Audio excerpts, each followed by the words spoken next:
You call it to order, might be a minute. 6 o'clock. I'll call it to order, give them a minute. Yeah, 6 o'clock. And do the Okay. pledge and all that. Yeah. So Put my headset on, I guess.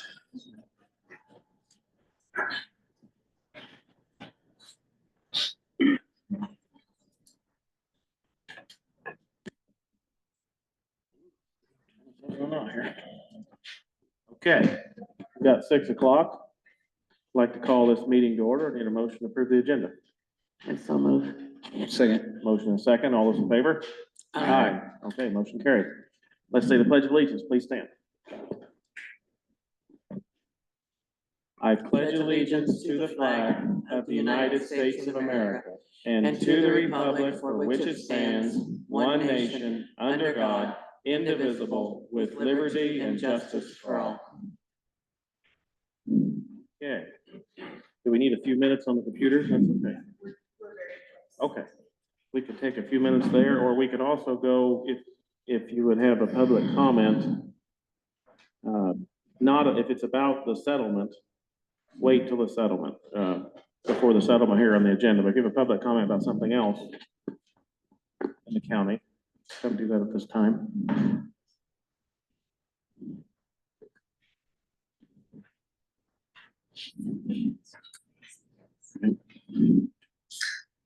Let's take a little break here and wait for the computers to get going on the presentation by the IPIB.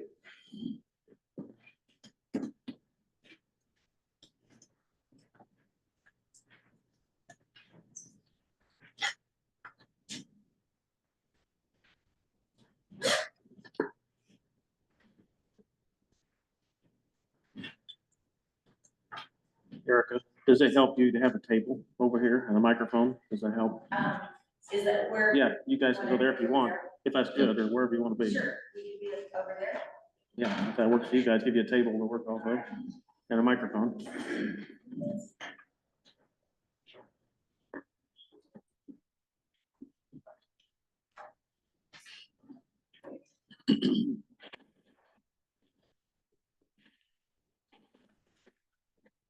Did you get it, Kim? Up there, we're gonna have to run off the computer, so that's what's taking this. Okay.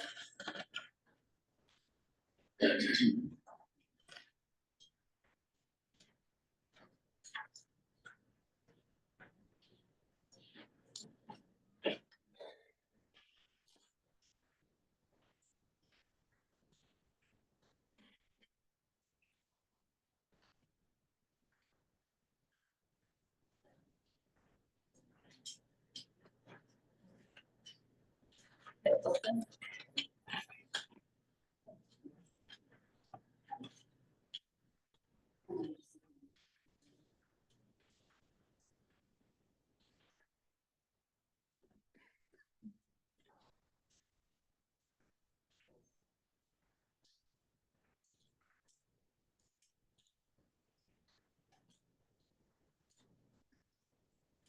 There you go.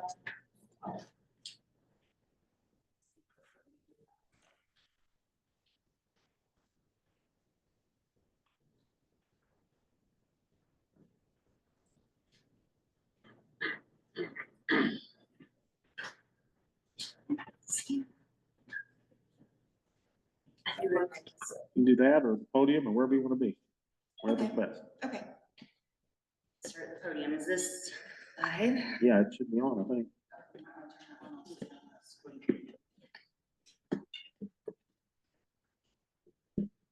How are we doing? Can you hear us okay? Yep, yeah. Perfect. Okay. First of all, thank you very much, everybody, for being here this evening, and thanks for your patience as we worked through those technical issues. But I think we are up and running now. So I'm going to kick us off to get started. So we are the Iowa Public Information Board, and Director Eckley is here. She's going to talk to you a bit more about what the board does. But just so you know, present here today, we have Erica Eckley, who's our Executive Director. I'm Kim Murphy, I'm the Deputy Director, and I'm also the one who's been addressing this case. And then we also have Alexander Lee, our Agency Counsel, who's with us today. Before we get started, we just want to clear the air about what the issue is that we're addressing here today. So we start with why is IPIB in Page County? So we're here because a citizen has filed complaint 24 FC 0068. Within that complaint, there are 3 potential violations. The first is that the complaint alleged failure to take appropriate minutes and failure to appropriately amend those minutes. So those are the first 2 issues. The second issue that we're here to address is IPIB has discovered, as we were looking into that complaint, that there were 2 sets of minutes produced for each meeting. It is unclear which minutes are official, and this does create a negative impact to the public. So what we want to do is address these 3 issues. We are not here to address the content of the minutes. I know that has been discussed in the past. That is not part of the complaint we're here to talk about today. So just wanted to clear the air on the issues that we're here to address. As you are probably aware, there is an informal resolution that has been signed by both the complainant in this case and the Board of Supervisors. So you can see here what that informal resolution does.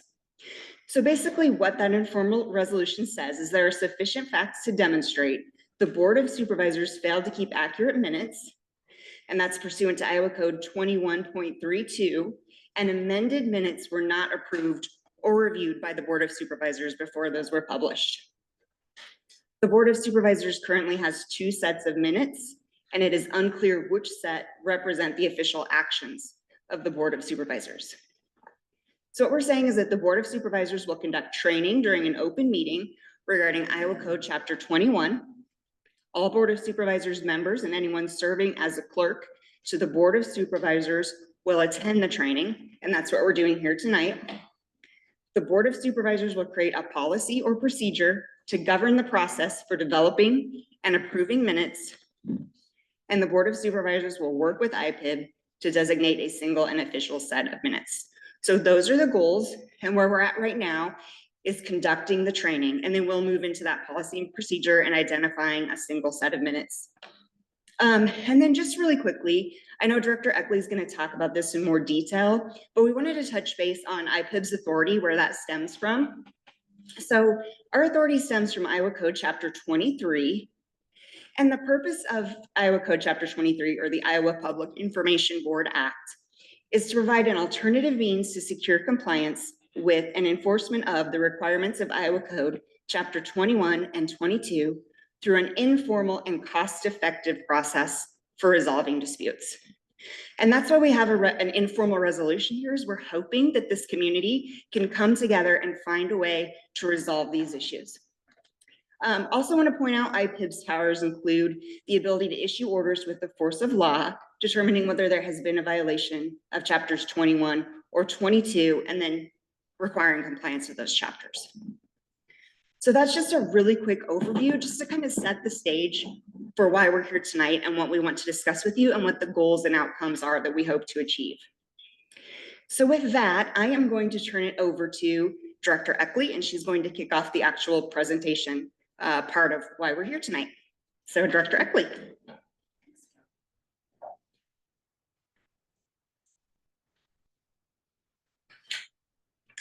So a little bit about the Iowa Public Information Board. I know many of you are probably familiar with us, but I just want to ground us all in that.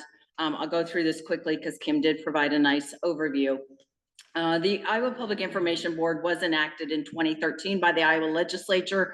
We are the official, efficient, and free legal resource for citizens and government officials related to Iowa opens meetings and records law. We're here to address complaints about alleged violations. We're one of the few agencies in the nation with the authority to advise and enforce on a state's sunshine laws. Our board is authorized under Iowa Code Chapter 23.6 to issue advice regarding the applicability of public records and open meeting laws, to receive and investigate complaints alleging violations, and seek through informal assistance, mediation, and settlement of those complaints.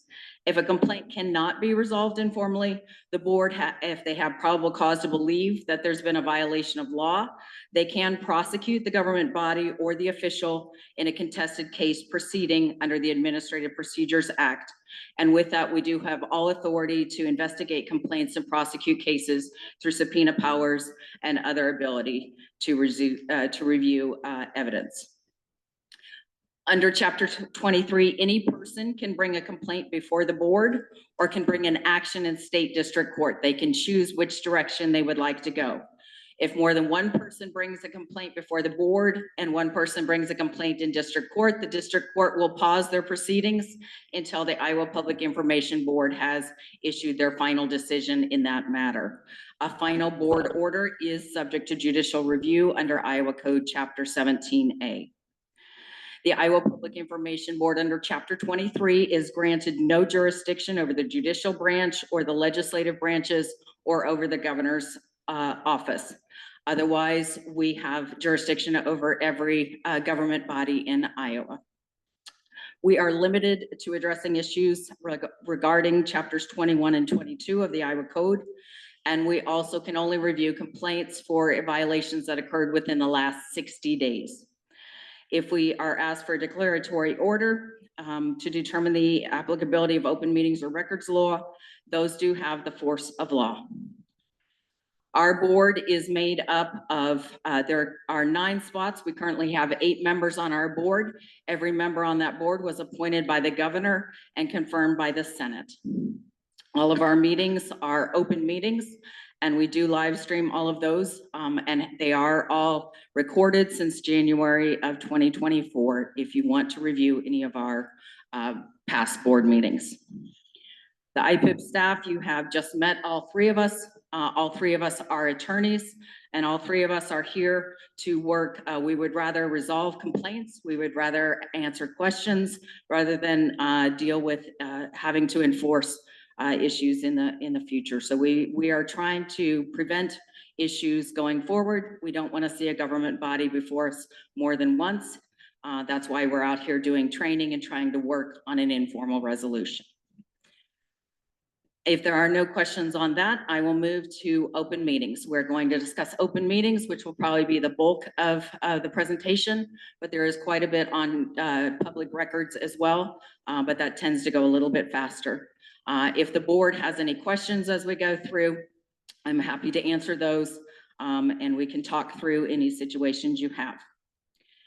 So the first thing to keep in mind with Iowa Code Chapter 21 is that the stated goal of that is transparency.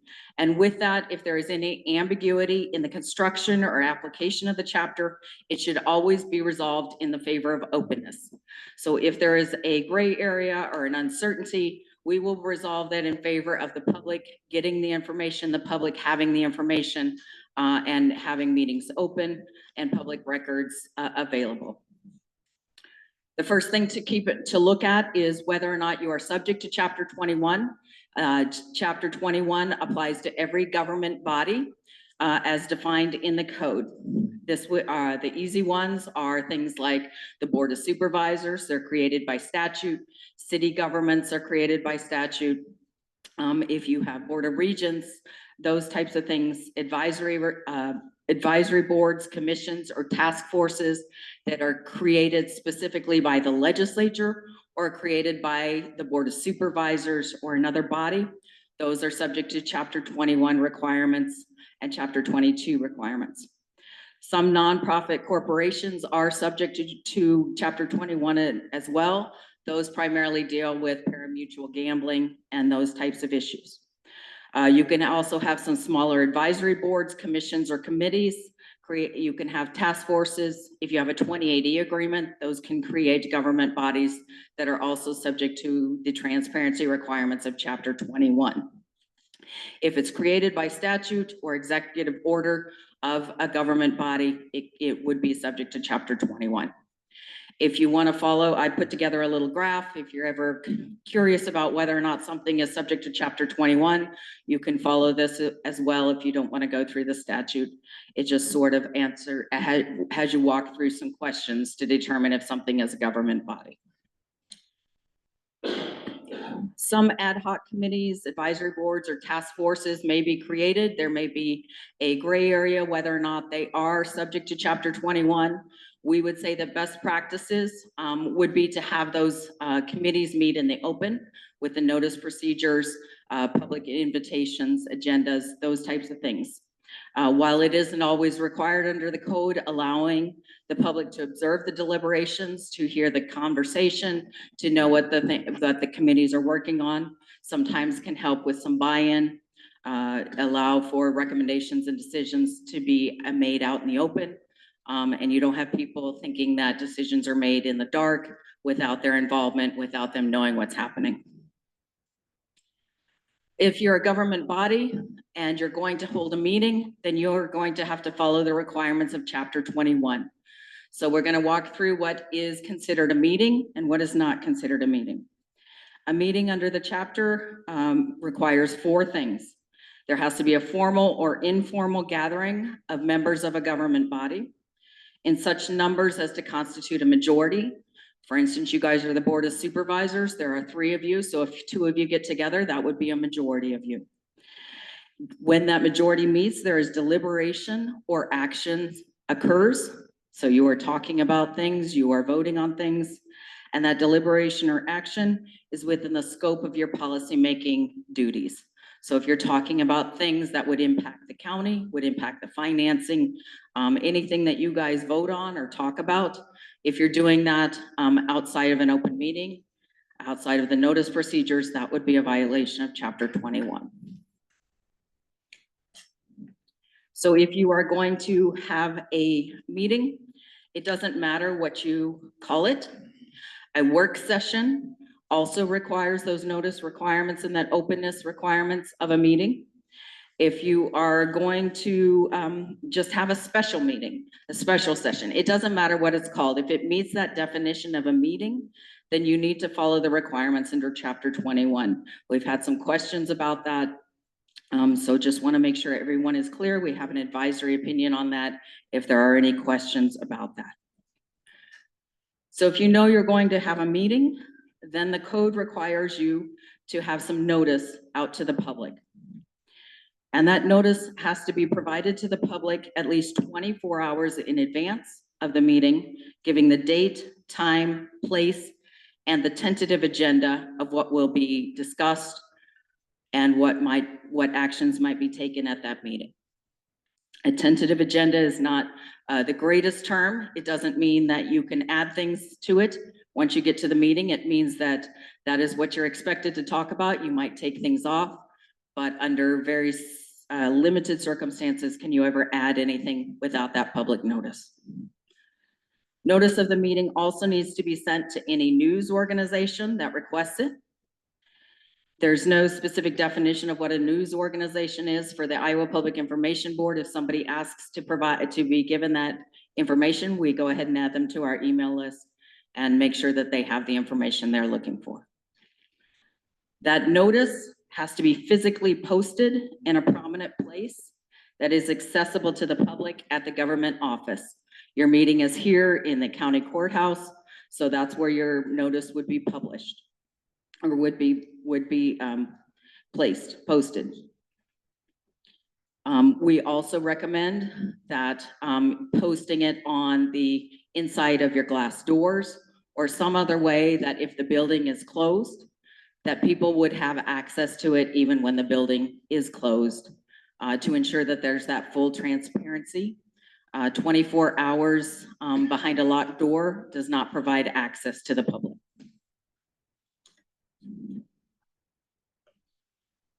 So on the agenda, when you know that you're going to have a meeting, you need to have enough information on your agenda that the public can reasonably anticipate what is going to be discussed.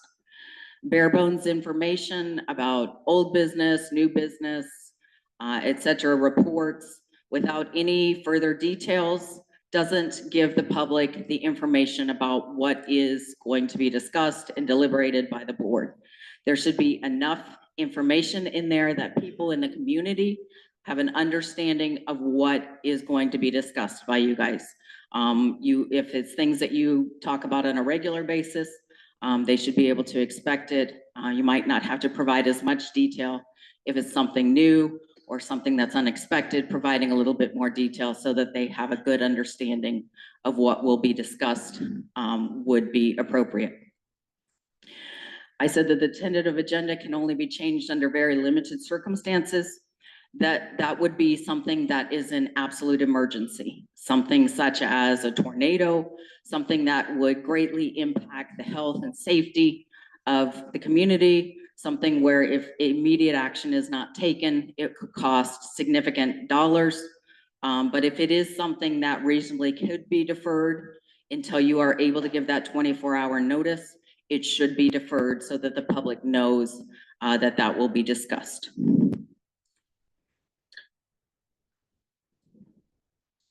If you are going to be discussing something that would go in a closed session, you need to make sure that you state that there will be a closed session or a potential closed session on that agenda as well.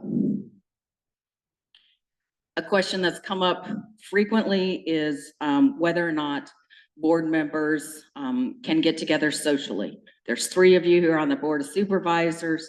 You're in a community where I imagine you're in some of the same groups, you do some of the same activities, and it's reasonable that you could run into each other outside of the board meeting.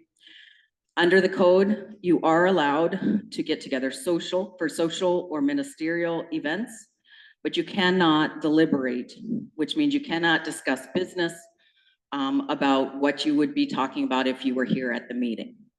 So if you are at a social event together, you're at the local Rotary Club, something like that, recommendations would be you're there, perhaps don't sit next to each other, meet with other people, make sure that when you're discussing things, you are clear that you are not discussing anything that would be coming before the Board of Supervisors.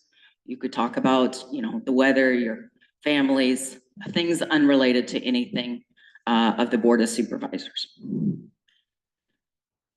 The purpose of this is to ensure that when you are deliberating and taking action on things, the public has notice. The public has that notice ahead of time. They can come, they're able to hear, they're able to participate, they're able to know how your decisions are made.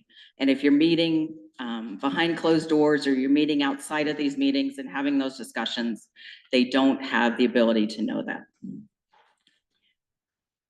One thing to keep in mind, it's not required, but best practices, if you have a county event that all the supervisors will be attending socially or ministerially, consider maybe just putting out a notice that all of the Board of Supervisors will be attending the holiday parade or some other social or ministerial event.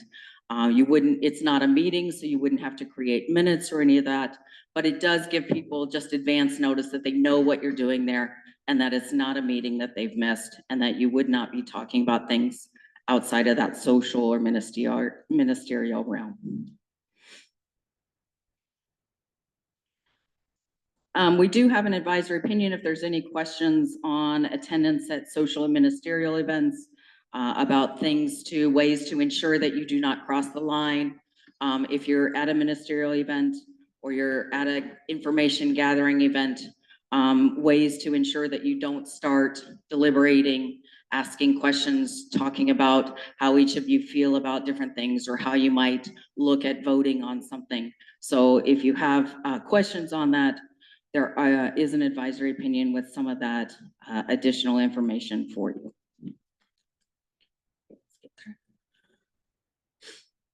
Another area that comes up is email. There is a question of whether or not government body members can email each other concerning government business.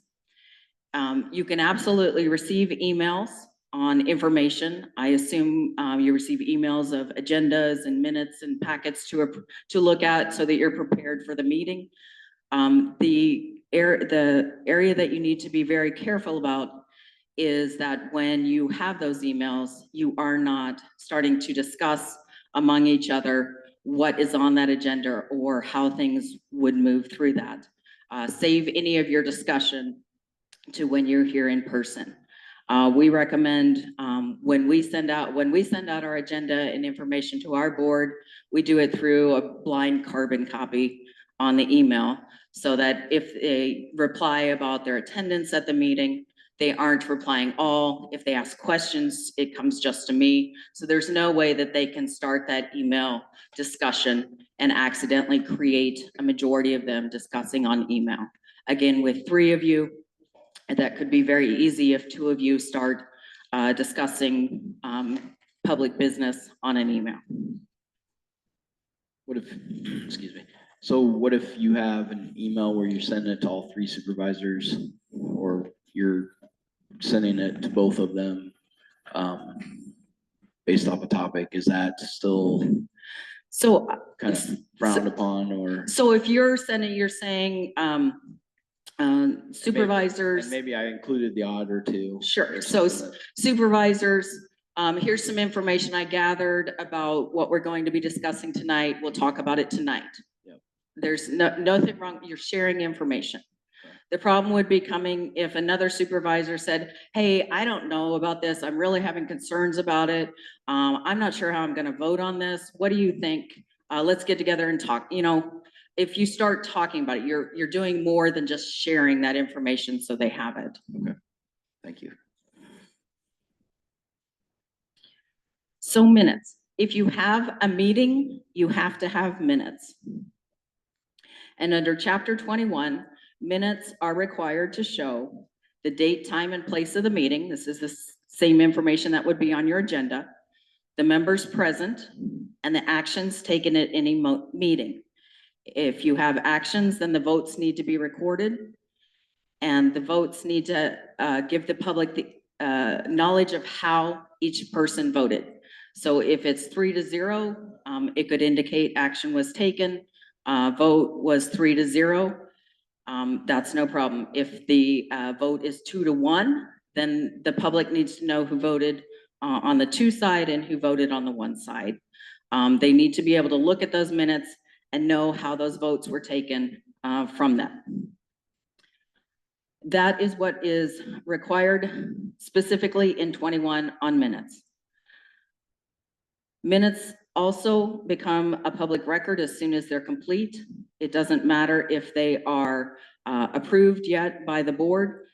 Those draft minutes, if somebody requested them, would be a public record. There's also publication requirements for different government bodies, but those are outside chapter 21.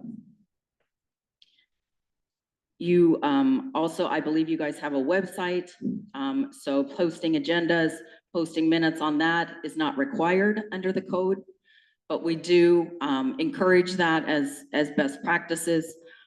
It doesn't replace a public records request, but if somebody has access to that, they might not have to make that records request. You can save some efficiency and time for your government body. So you have your minutes. If you have minutes, then the minutes need to be reviewed.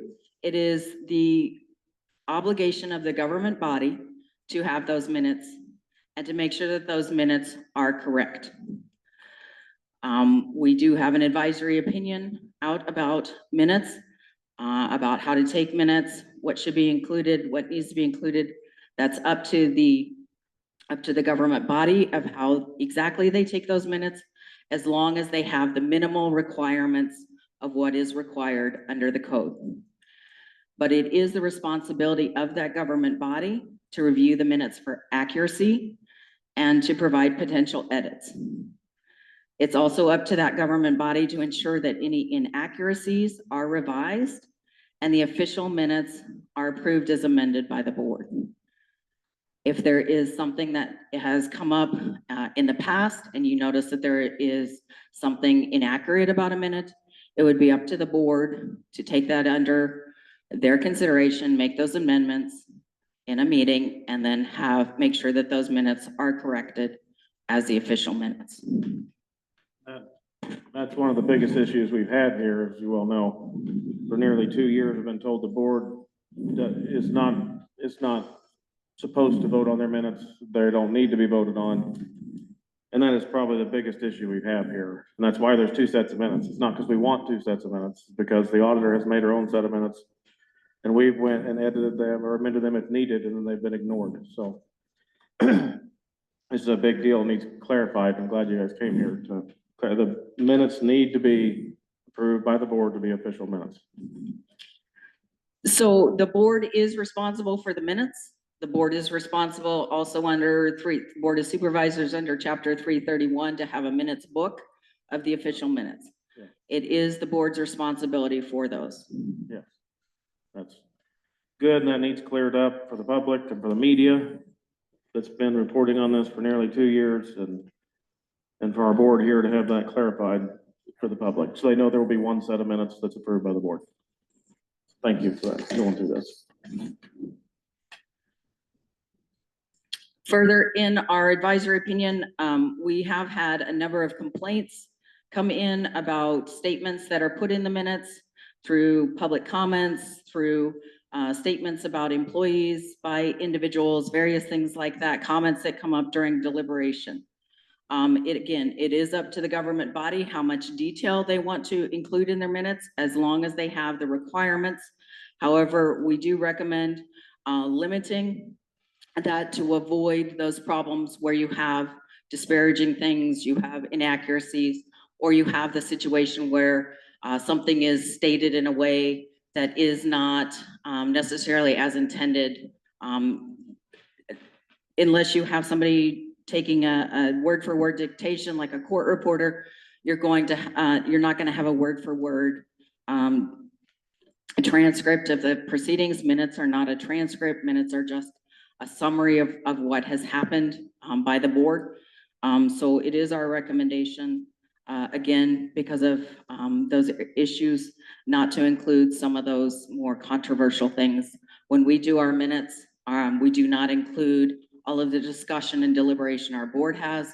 We only include the actual actions our board takes on the action items before them. It also helps, we do live stream and record our board meetings. So that allows the public, if they have questions, to be able to go back and review exactly what was said, which also takes some of the onus off of the minutes in trying to provide all of that. Any further questions on that? I know there's been some questions and some differences of opinion. Right, I think you said it well, and if you go into some commentary and not, it's hard to be objective. You cannot be objective in trying to quote this or that. The minutes are to be objective. I mean, no matter who writes them, they should come out the same. So we have had issue with that. So as you guys work through your informal resolution, I would make sure that you are going forward. I know there's going to be changes going forward. Try to make clear about how that will be done, and how you're going to move forward on that in the future, and then how you're going to work on the past minutes where we have multiple versions. Right, and on that, just the editorial and the commentary. We have tried for Todd and I, for nearly 2 years to take the non-objective information out to make them objective minutes that aren't slanted either way. And it's very important. That's another big part of this problem. And I'm glad we're looking into that to get that fixed. So. All right, if there's no other questions or discussion. All right, another question that we frequently get is whether or not the members of the public have an absolute right to speak at an open meeting. There is nothing in Chapter 21 that grants a right to speak at a public meeting. What Chapter 21 does have is Iowa Code Section 21.7, which allows the government bodies to make and enforce reasonable rules for the conduct of their meetings to assure those meetings are orderly and free from interference or interruption by spectators.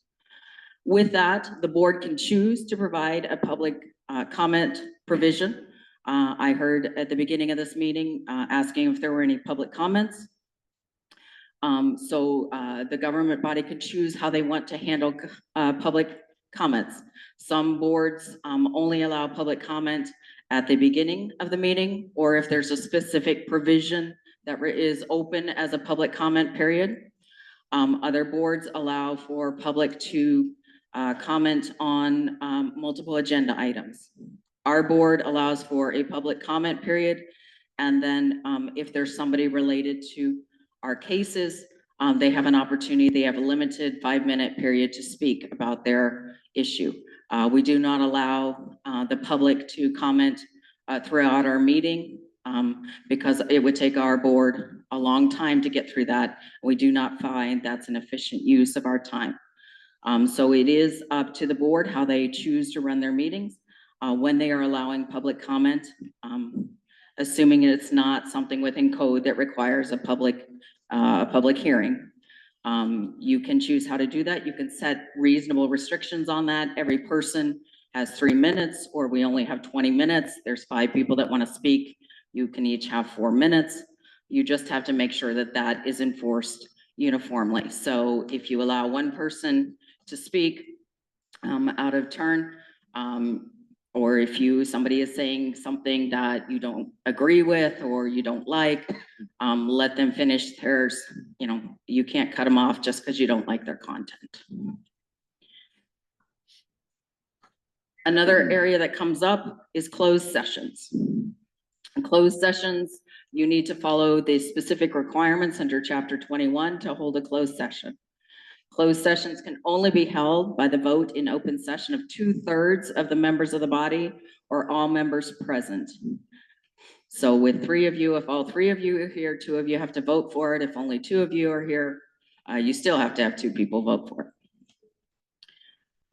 You need to include on your agenda that there's a potential closed session and the reason for the closed session under 21.5. There's very limited reasons you can go into a closed session.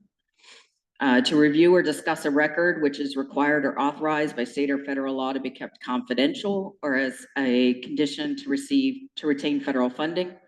This will come up for things like discussion on if you're going to make a bid on something. It wouldn't make a lot of sense if you're going to have a sealed bid to do it in an open meeting, because then somebody just does the Price is Right and adds $1 to whatever you bid. I'm guessing there's not a lot of applications for patents happening. If you need to discuss strategy with counsel on matters that are currently or may imminently be in litigation, you may have a closed session to receive that attorney-client communication. Because you are receiving an attorney-client communication, that attorney does need to be present, either in person or through some kind of telephone or other means. If it is your traditional attorney, county attorney that represents the board on a usual basis, there's no need to identify, but if you have special counsel that is there for a specific reason that hasn't represented the board in the past, they do need to be identified so that people know. If you have any licensing or disciplinary investigation proceedings, I'm guessing you guys don't have a lot of that since you don't do licensing or examining. If you need to avoid disclosure of specific law enforcement matters, which if disclosed would enable law violators to avoid detection, you could have a closed session for that. To evaluate the professional competency of an individual whose appointment, hiring, performance, or discharge is being considered. So if you're doing a review of an employee, if you're looking to hire somebody and having discussion about their qualifications, you can do that in closed session. However, that individual does have to request that occur in closed session. If they do not ask for that closed session, you have to do it in open session. This is an area that is currently at the appellate court level, looking at a little bit more definition of what exactly that means, or if that standard requires more, but that is currently what is required. You can also have a closed session to discuss purchase or sale of real estate, but that would only stay closed and confidential until that transaction is complete. Once you file the papers with the recorder, that transaction is complete and that information would need to be disclosed if requested. If you need to discuss security procedures and emergency preparedness, those types of things, of course, those would be in closed session. You're talking about safety issues. There might be some other sections that might permit a closed session, or exempt meetings dealing with employee conditions and various things like that, that would allow you to do that. But otherwise, all of the deliberation and action needs to occur in an open session. When you go into a closed session, you have to be very prescribed about what you discuss. No additional topics can be discussed. So if you went into closed session to discuss a specific purchase of real estate, you need to keep that discussion solely on that purchase of real estate. You can't start talking about all of your strategic plans and other things that you want to do. You need to keep it very focused on the reason you went into closed session. There have been several situations in which closed sessions were held and discussion went far beyond what they went into closed session for. And when those are released, I do have a quote from the district court about a specific one where the scope of the meeting was breathtaking in contrast to its stated purpose. Don't be that front page newspaper article. When you go into closed session, this is the time that you need to have very detailed minutes. You need to have an audio recording, a separate audio recording to record that closed session, and you need to take detailed minutes. So if something happens to that audio recording, you have those very detailed minutes. Those records have to be retained at least 1 year. You might have longer retention requirements, but it has to be retained for at least 1 year, and those are not a public record. You are going into closed session for confidential matters, so you need to keep those confidential. Do not discuss what occurred in a closed session outside of that closed session. The only people who should have access to those minutes or that recording would be if there was one of you that was absent during that closed session. Otherwise, they would have been entitled to be in that closed session. If Judy, for instance, was not here tonight, you went into closed session, she would be entitled to hear that confidential recording because she would have been involved in that, or had the right to be involved in that. To go into closed session, you need to take a vote in open session. Make sure that vote is taken in open session before you go into closed session. I would also suggest in the minutes to have a roll call vote so that you know how each person specifically voted on that closed session.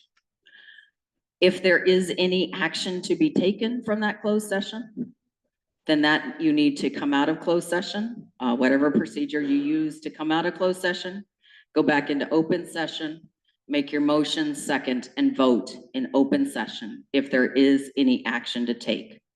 Not every closed session requires action afterwards. For instance, if you're meeting with your attorney, you're getting some attorney-client advice, there might not be any action to take. You would just come back into open session. You would not discuss what was discussed in there. You might not have any actions to take. You would just continue your meeting. Are you required to say that no action will be taken? You are not required to say that. If you want to say that, Okay. If somebody asks, but if there's no action to take, there's nothing for the board to do. Okay. It's also important to remember that nothing in Iowa Code 21 requires a government body to hold a closed session to discuss any matter. It is always the board's discretion if they choose to go into closed session. For instance, if you had that evaluation with an employee, they asked for it to go into closed session, and you decided not to go into closed session, that is your prerogative. Iowa Code 21 does not specifically state who has to attend that closed session. Again, Iowa Public Information Board advisory opinions state that it is up to the board to determine who would be in that closed session. It should only be people who absolutely need to be there, but it is up to you. So if you were talking about the employee Even if they ask for a closed session, they would not necessarily have to be in that closed session. The only requirement for a closed session is when you have that attorney, you have to have that attorney there. Any questions on that? So back to, you were saying that, an employee could ask for a closed session, but we would not necessarily have to grant that Correct. no matter what. So, just for example, we'll probably be doing some interviews for our auditor coming up, and they would have the right to ask for a closed session if they didn't want to do an interview in public session. But we would be able to choose, no, we're gonna do it in public session. That is correct. So when I got my position, our interviews were in the open session. They asked if we would like them to go into closed session to deliberate on the different candidates. All of the candidates requested that. So they did go into closed session to deliberate amongst themselves about who they would hire. If one of the candidates had not requested that, I believe they would have had to figure out if they were gonna just discuss one person in open session or just do all the discussion in open session. Okay, thank you.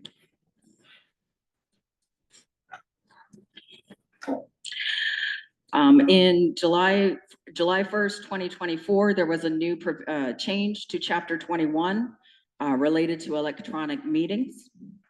This became effective in July, and this requires that every government body shall provide for hybrid meetings, teleconference participation, virtual meetings, remote participation, and other hybrid options for the members of the government body to participate in official meetings. So previously, 21.8 dealing with electronic meetings stated that if you were going to have this meeting via Zoom, rather than in person, you would have to state on the meeting, on the minutes, why it was impossible for you to meet or for you to meet in person. That no longer is a requirement. What is a requirement is that regardless of whether all three of you are here in person, you would need to have some ability for one of you, any of you to participate remotely. For instance, if at the last minute, one of you were at a meeting in Des Moines, you couldn't get back here in time for the start of the meeting.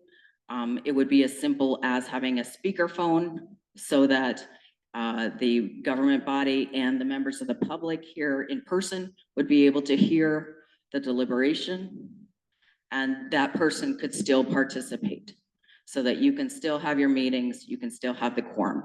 But it is required, even if nobody requests it, to have that option available. There are the different kinds of meetings. A hybrid meeting would be where somebody is participating remotely, other people are participating in person. Virtual meeting would be where everybody is participating remotely.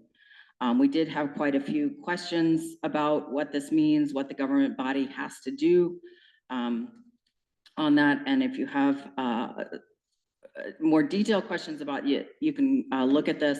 But a couple of things, again, the word shall means that there has to be that ability to provide or that requirement to provide some kind of electronic access for every member. If at the last minute, you wouldn't be here. You don't have to make the request for it. Oh, yes. Is that just at the last minute, or is it something that you can do every single meeting? It's required to be available for every meeting. I don't know, the government body would, the government body is required to have that available for the members of the body. So, that, how you want to require that, if somebody is always going to participate remotely, or if somebody's out of town for a couple months, they can still participate.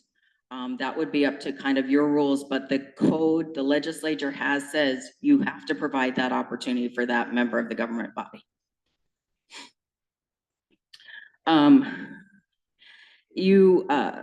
The other questions that come in is, would this impact quorum and voting? Our reading of this is the legislature wants to ensure that meetings can go forward. So if somebody is attending remotely, They would still be considered for quorum, they would still be able to vote, they would still be able to participate as if they were here in the room. The only requirement is to make sure that people who are in person, all of the audience here, I would be able to hear what's happening on the phone. And whatever recording you have would provide that as well.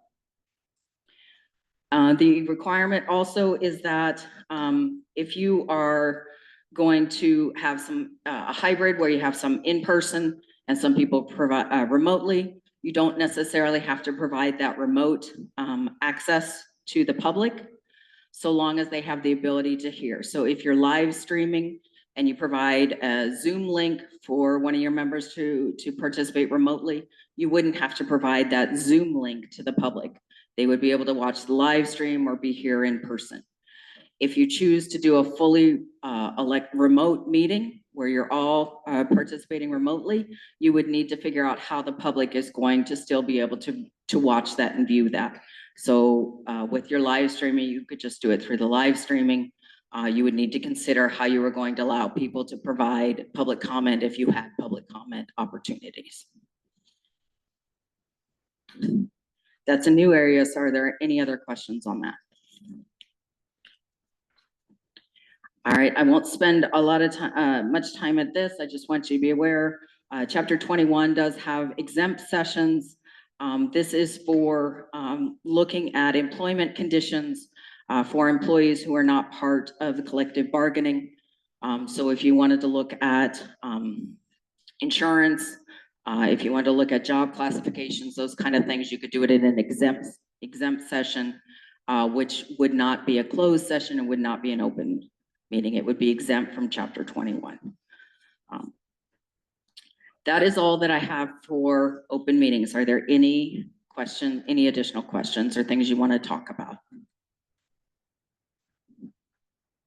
Nope. Thank you. All right, public records. This is chapter 22. So chapter 22, if it's a government body that was subject to chapter 21, they are subject to chapter 22, including all of the officials and employees of those government bodies. And a public record is a very broad definition. It includes documents, tape, or other information stored or preserved in any medium of or belonging to a government body. This includes your electronic communications, emails, websites, text messages. If you have records related to investment of public funds, those are also public records. Every government body should designate a lawful custodian and publicly announce who holds that responsibility. That could be something as simple as putting something up on your website for public records, contact this email address or call this number, or complete this specific online records request system we have. So the public records definition is very, very broad. We are seeing quite a few cases and situations coming up regarding private email communications. Either somebody is using their government email to conduct personal business, or they are using their private email to conduct public business. Whether or not something is a public record depends on what the content of the record is, rather than where that record is located. So for instance, we had a question of a city police officer utilizing his city email to communicate with his attorney about divorce and child custody issues. Those were not public records because they were unrelated to his work as a city police officer, even though they were in his government email. Conversely, we've had situations where people are using their private cell phone, or they're using their private email to communicate with constituents, to communicate with other government officials. If somebody requests those and they're related to government business, those are public records, even though they're on your personal cell phone or through your personal email. I know some government bodies are kind of small and they don't have specific government emails for every employee or every person. So my recommendation, if you're not gonna get a specific Gmail or specific email address for that work, is to make sure that you are very carefully keeping those separate. At the Iowa Public Information Board, we have our personal email, we have our personal cell phones for our personal, and we have our public cell phones for any of our public communications. We keep them separate. The Supreme Court has also ruled on this, and they found in the Kirkwood Institute versus Sand case, part of the issue there was that a personal email was used to conduct public business, and a records request was made for that email. And the government body, as the custodian of that, was responsible for providing that email. And the question was whether or not the government body was responsive enough on getting that in, or whether there were additional things to do. So just keep in mind that if you're using your own personal cell phone to text, and somebody requests those texts, if they're related to government business, the county is responsible as a custodian to make sure that those are reviewed and provided. We are recommending that lawful custodians put together some kind of policy on this. As we've had a number of complaints come through with this, we're finding that there's not really, custodians aren't sure exactly how to handle that. Because people, you think about what's on your personal cell phone. And you think about, having somebody else go through that or look at that. So thinking about putting together a policy of how, if there are requests for those private texts or those private emails, how that's going to be reviewed, who's going to be responsible for that, and how that's going to be reviewed to see if there's any public record on it.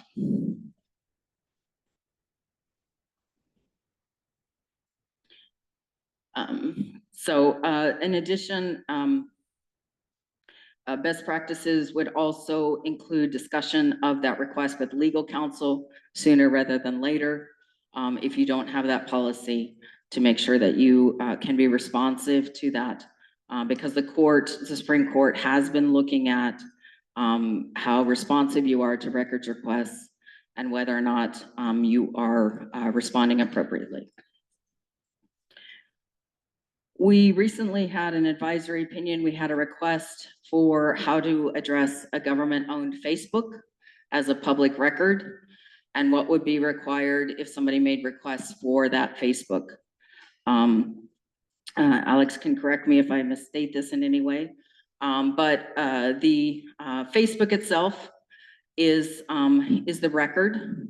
If somebody has access to the Facebook, just your general county posts, various things like that. If somebody has access to it, you could direct them directly to the Facebook.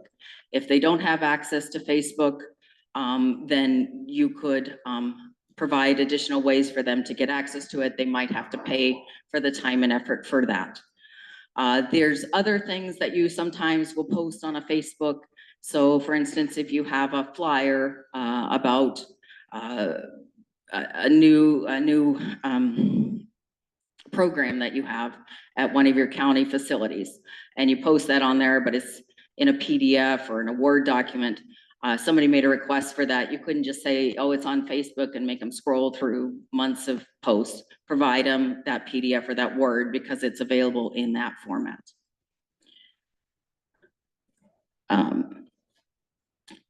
Anything else that I'm missing? And that's the bulk of it. If you have Facebook issues or questions on that, I would take a look at that advisory opinion. It was pretty thorough. So our recommendations to address some of these issues are: do not use text or other informal means to conduct government business. It's nice to see you guys up there without texting, without doing other things on your phone. Sometimes we've been at meetings or we watch meetings and everybody seems to be texting each other on the phone. Just make sure that you keep those separate. Keep your private email private, keep your private Facebook private, unless you want to provide records requests regarding that. put in place a policy regarding how use of and how to obtain access to those public records if anything is done on a personal device or personal account, non-government emails. Also, if you do not have one, make sure you have a retention policy for your documents and follow it. If somebody requests a record from 10 years ago and your retention policy says that you destroy it after 5 years, you have followed your retention policy, there is no record. There's no violation of not complying with that records request because you have followed your retention policy. Some things to keep in mind, some additional questions we get on chapter 22. Who has the right to examine public records? Under Iowa law, anyone can make a records request. It doesn't matter if they're a citizen. It doesn't matter if they're a business. It doesn't matter if they're out of state, and it doesn't matter if they're anonymous. The government body would need to respond to any of those records requests and provide, if there's something physically that they could come look at, like some of your books in your recorder's office or other historical documents. A lot of times everything is on your computer, so it's unlikely somebody's going to be able to come in and just start scrolling through your computer to look through records.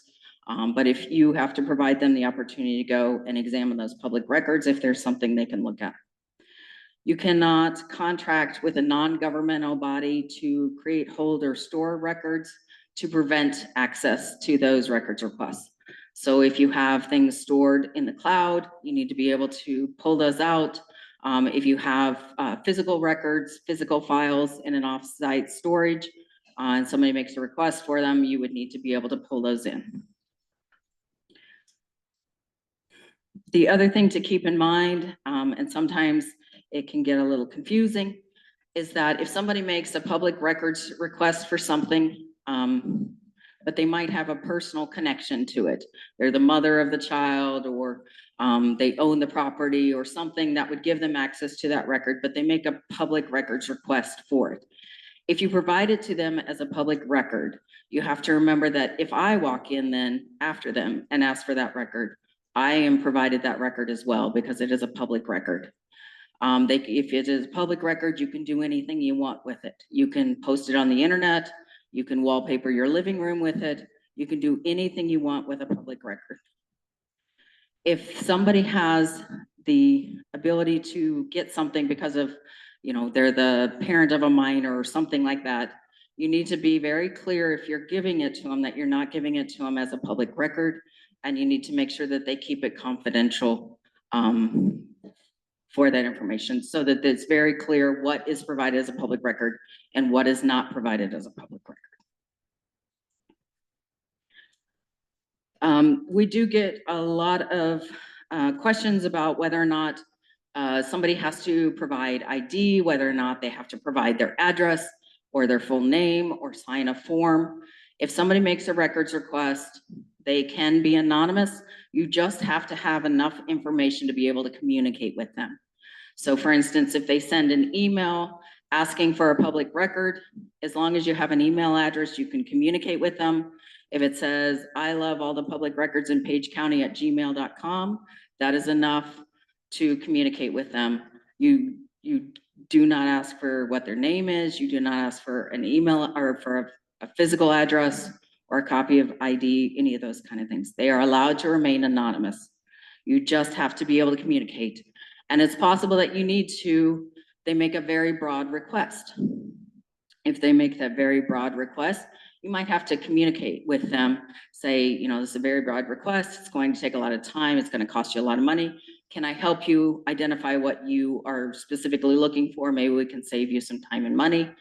They don't have to tell you why they want a records request. It doesn't matter why they want it. Some people might tell you, some people won't tell you. You are allowed to, see if you can help them with that, but they are not required to tell you that.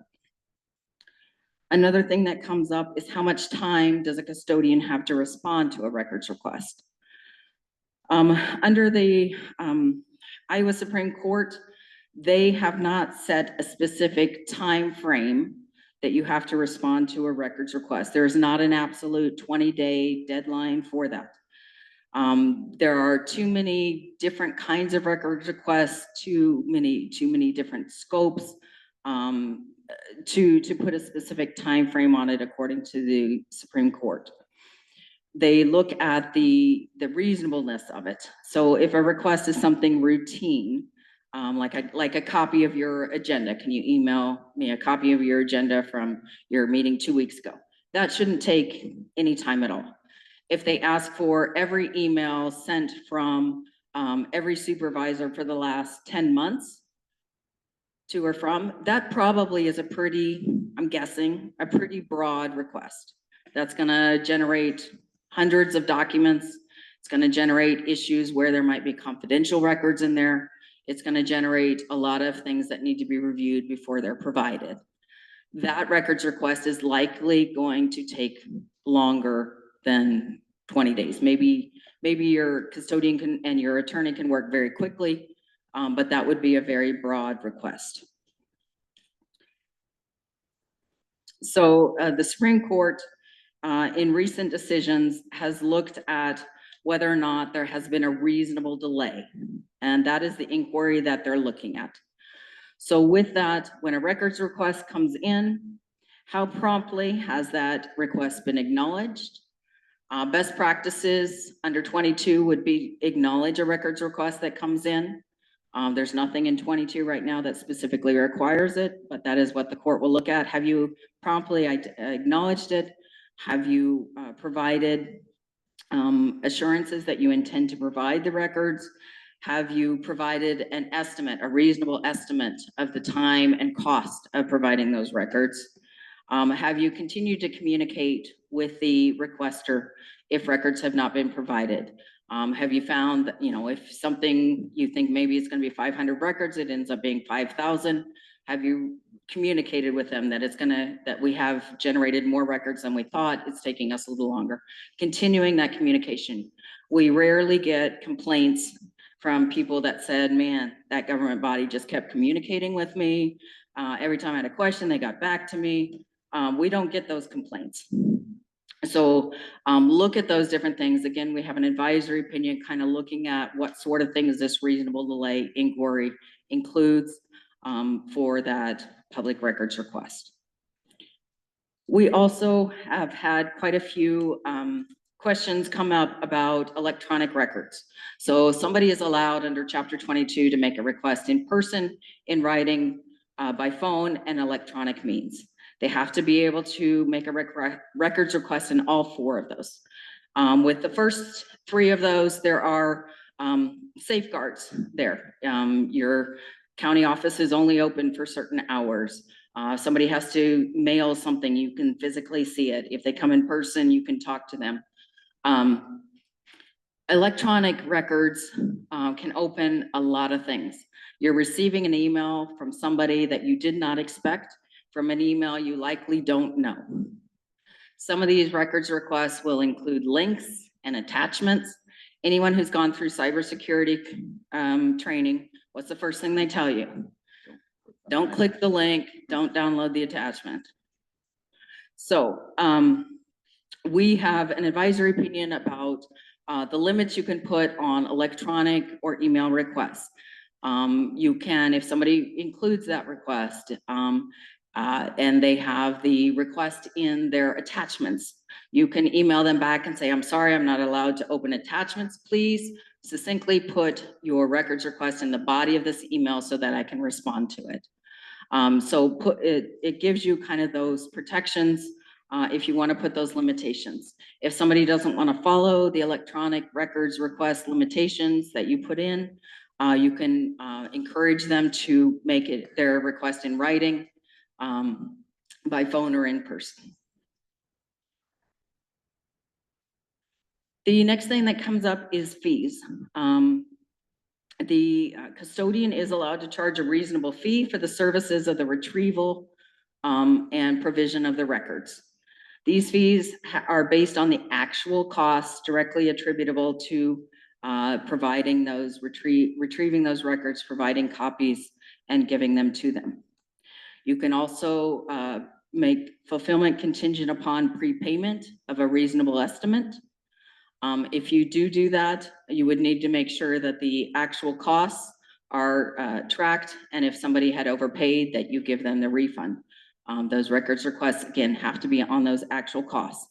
Actual cost would be the hourly wage, not with any of the additional benefits for the custodian that is pulling it. So if you have the auditor doing it, whatever our auditor's hourly wage is, if there's an assistant doing it, what their hourly wage is.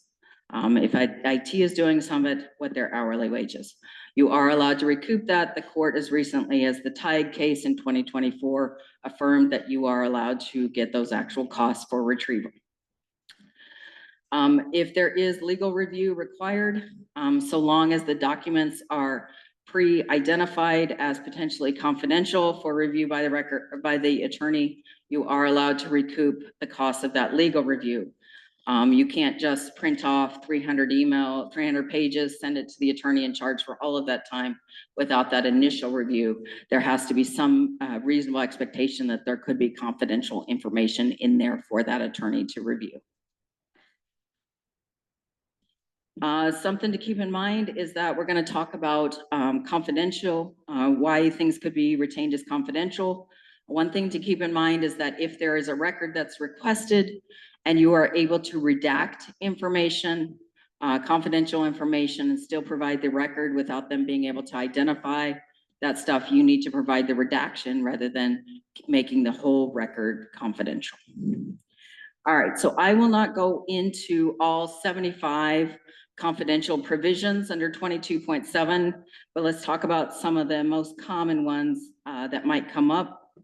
Again, 22.7 is all of the records that can be withheld as confidential under the open records law. There could be some additional provisions in the code, but this is 22.7. And it's always important to remember that the custodian can determine whether or not something is retained, even if it could be confidential. A couple things to keep in mind, trade secrets protected by law. So if you have RFPs or other things like that you get from companies, they identify trade secrets that should be confidential. You would need to review that, but those could be withheld as confidential.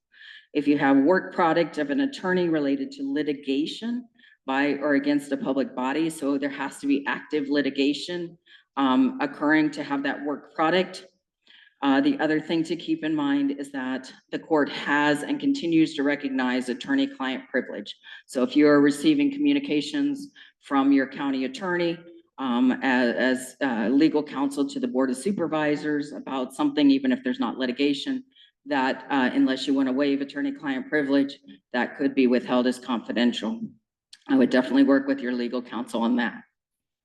If you have peace officers' investigative reports, there is a balancing test to determine what would could be retained as confidential. We'll go over that a little bit more, but that's something that would come up. Crisis intervention reports. We recently did an advisory opinion on that. If you guys have crisis intervention done by your law enforcement, you might want to take a look at that and when things can be withheld as confidential. Some of the most common ones that would come up for you guys might be confidential personnel records. And this requires that certain information, personal information, should be withheld about your personnel, age, race, sex, address, kind of that personal PII. Under 22.711, it specifically states what has to be provided and is not confidential.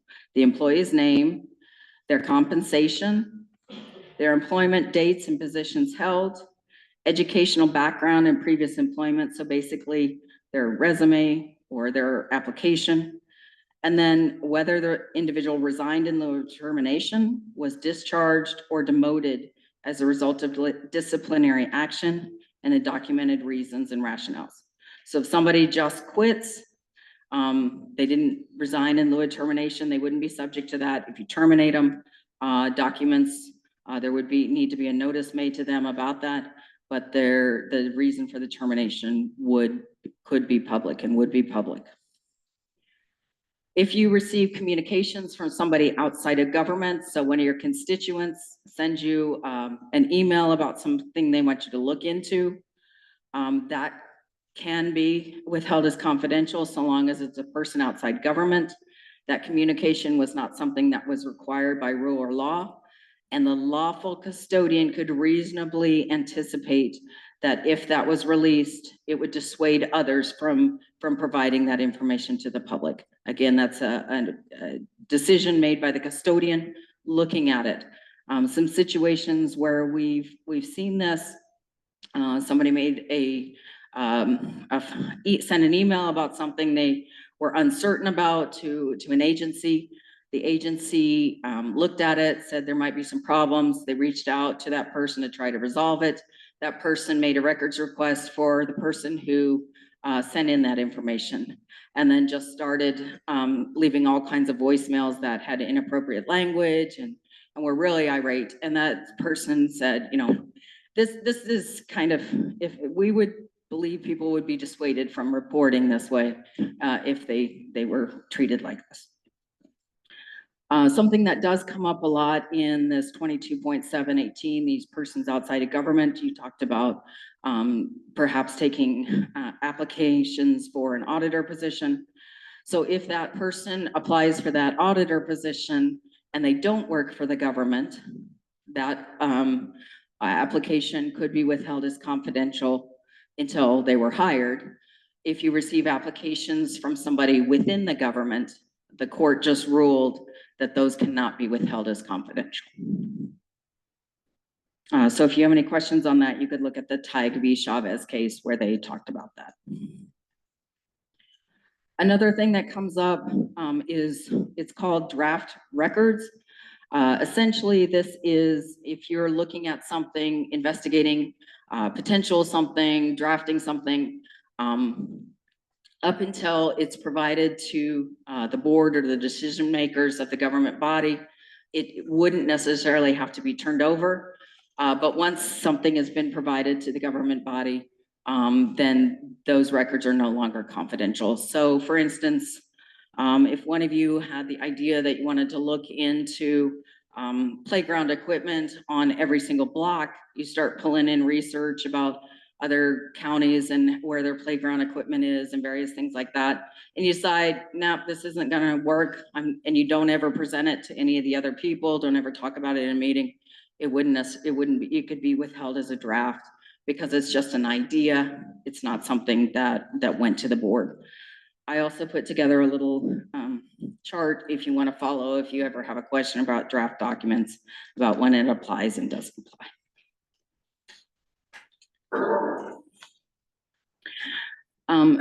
22.75 police investigative reports. Again, there's certain things that always have to be provided, which is a date, time, specific location, immediate facts and circumstances surrounding a crime or incident. Should not be kept confidential unless there's very extenuating circumstances for safety of people or danger to that. Police officers' investigative reports. This can include body cam, various things like that. In order to keep those confidential, there needs to be a balancing test of whether or not essentially the public interest would suffer from the disclosure. So some things that can come into play is it's an open investigation. So you still have, you know, a lot of ideas or thoughts, potentially individuals who are named that ultimately might be innocent. You know, the open investigation has some of that information that, you know, you don't want the public to have it because somebody's reputation could be ruined unnecessarily. They aren't involved in it. It could prevent somebody from the police from being able to arrest somebody. It could impact their things like that. So an open investigation can impact that. Other things that can impact that is, you know, if it's something that has gotten a lot of attention, or there's a lot of things, or if it relates to a public figure. So let's say, you know, there's a body cam footage of We get questions about, we've heard of body cam footage of somebody who's running for a position who got pulled over by the police, potential DUI. So there's records request of that, and so they have to decide if the public would benefit from that, looking at, you know, it's outside, it's a couple years old, those types of things, it's a public figure. So they kind of have to do that analysis before they decide if something is confidential or not. Almost done.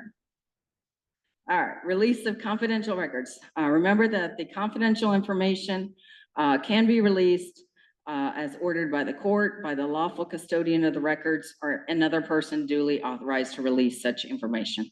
So always keep that in mind. We do get complaints when something that could have been confidential has been released. There's nothing in 22 that creates a problem if the custodian has released that. Another thing is settlement records. So if a government body is involved in a legal dispute, once they reach those final terms of that settlement, the summary and settlement agreement are public records. So you can't keep those confidential. There are penalties. The law does provide that a civil lawsuit could be brought. Again, people have the choice of filing a civil lawsuit or coming to Iowa Public Information Board. If the court can issue an injunction, they can assess damages against the government body, against the individuals. There can be attorney fees. Repeat offenders can be removed from office. And so there's certain protections that can come to public officials if they made a decision, if they voted against the violation, refused to participate, engaged in efforts, or if they relied on a formal opinion of the Attorney General, advice of an attorney provided in writing, or the Iowa Public Information Board.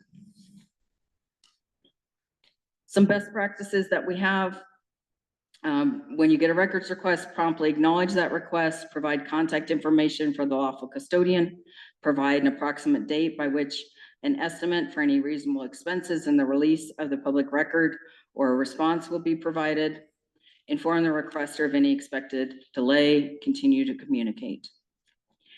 Best practices for records requests: if you get lengthy text attachments or links in what appears to be an emailed records request, request them to resubmit in the body of the email. If they don't want to do that, you can remind them that they can mail in something, phone it in, or make a request in person. Clearly articulate the limitations on those electronic records requests and enforce that with uniformity. If you do have an extensive email record request come in, work with your IT quickly. I know those things can take time to pull, and I know that it can take a while to go through those. Again, best practices for records requests: if no records exist, there is no requirement under Chapter 22 to create a record that does not exist. You do not necessarily have to, but it does help if you clearly articulate that there is no record responsive to their request. If a record is being withheld due to being confidential, again, communicate with them that you're withholding something as confidential. Again, not required, but it can clear up a lot of problems. If a record request is simple and takes less than 30 minutes, the legislature encourages you to provide it at no charge. If it's an extensive records request, provide a reasonable good faith estimate. Make sure you can document how you came up with that estimate. And you might, I typically state that if they are willing to, if they have a broad request, if they're willing to limit it or reduce it, it could reduce the cost. I'm willing to work with them on that. That is the full presentation. We are happy to answer any questions. All of our opinions, formal complaints, advisory opinions are available on our website. We are always happy to chat with individuals, government bodies, and citizens. Anytime there's questions, we'd rather answer questions than respond to complaints. Sorry, you're welcome. All right, well, any other questions on that? It brings clarification to the issue on the minutes and gave us training and things as we go into interviews too here, how to do that. So we appreciate that. Anything else on there? We're good? Well, JD, number 6 on the agenda is the engineer update. JD is not here tonight, so we don't have that. Number 7 on the agenda is the Page County Veterans Affairs snow removal contract. Somebody here? Is Ron out here? Ron's here and Pam's here. Oh, okay. So, Oh, I see you there, yeah. Go ahead.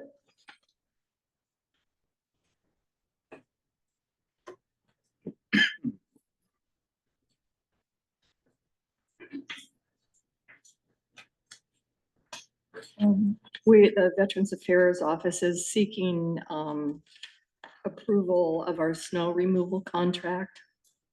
It's with the budget lawn and snow removal. It's $200 for plowing the driveway, $100 for the scoop and salt melt. And if they have to return the same day to do scooping and salt, it's an additional $50.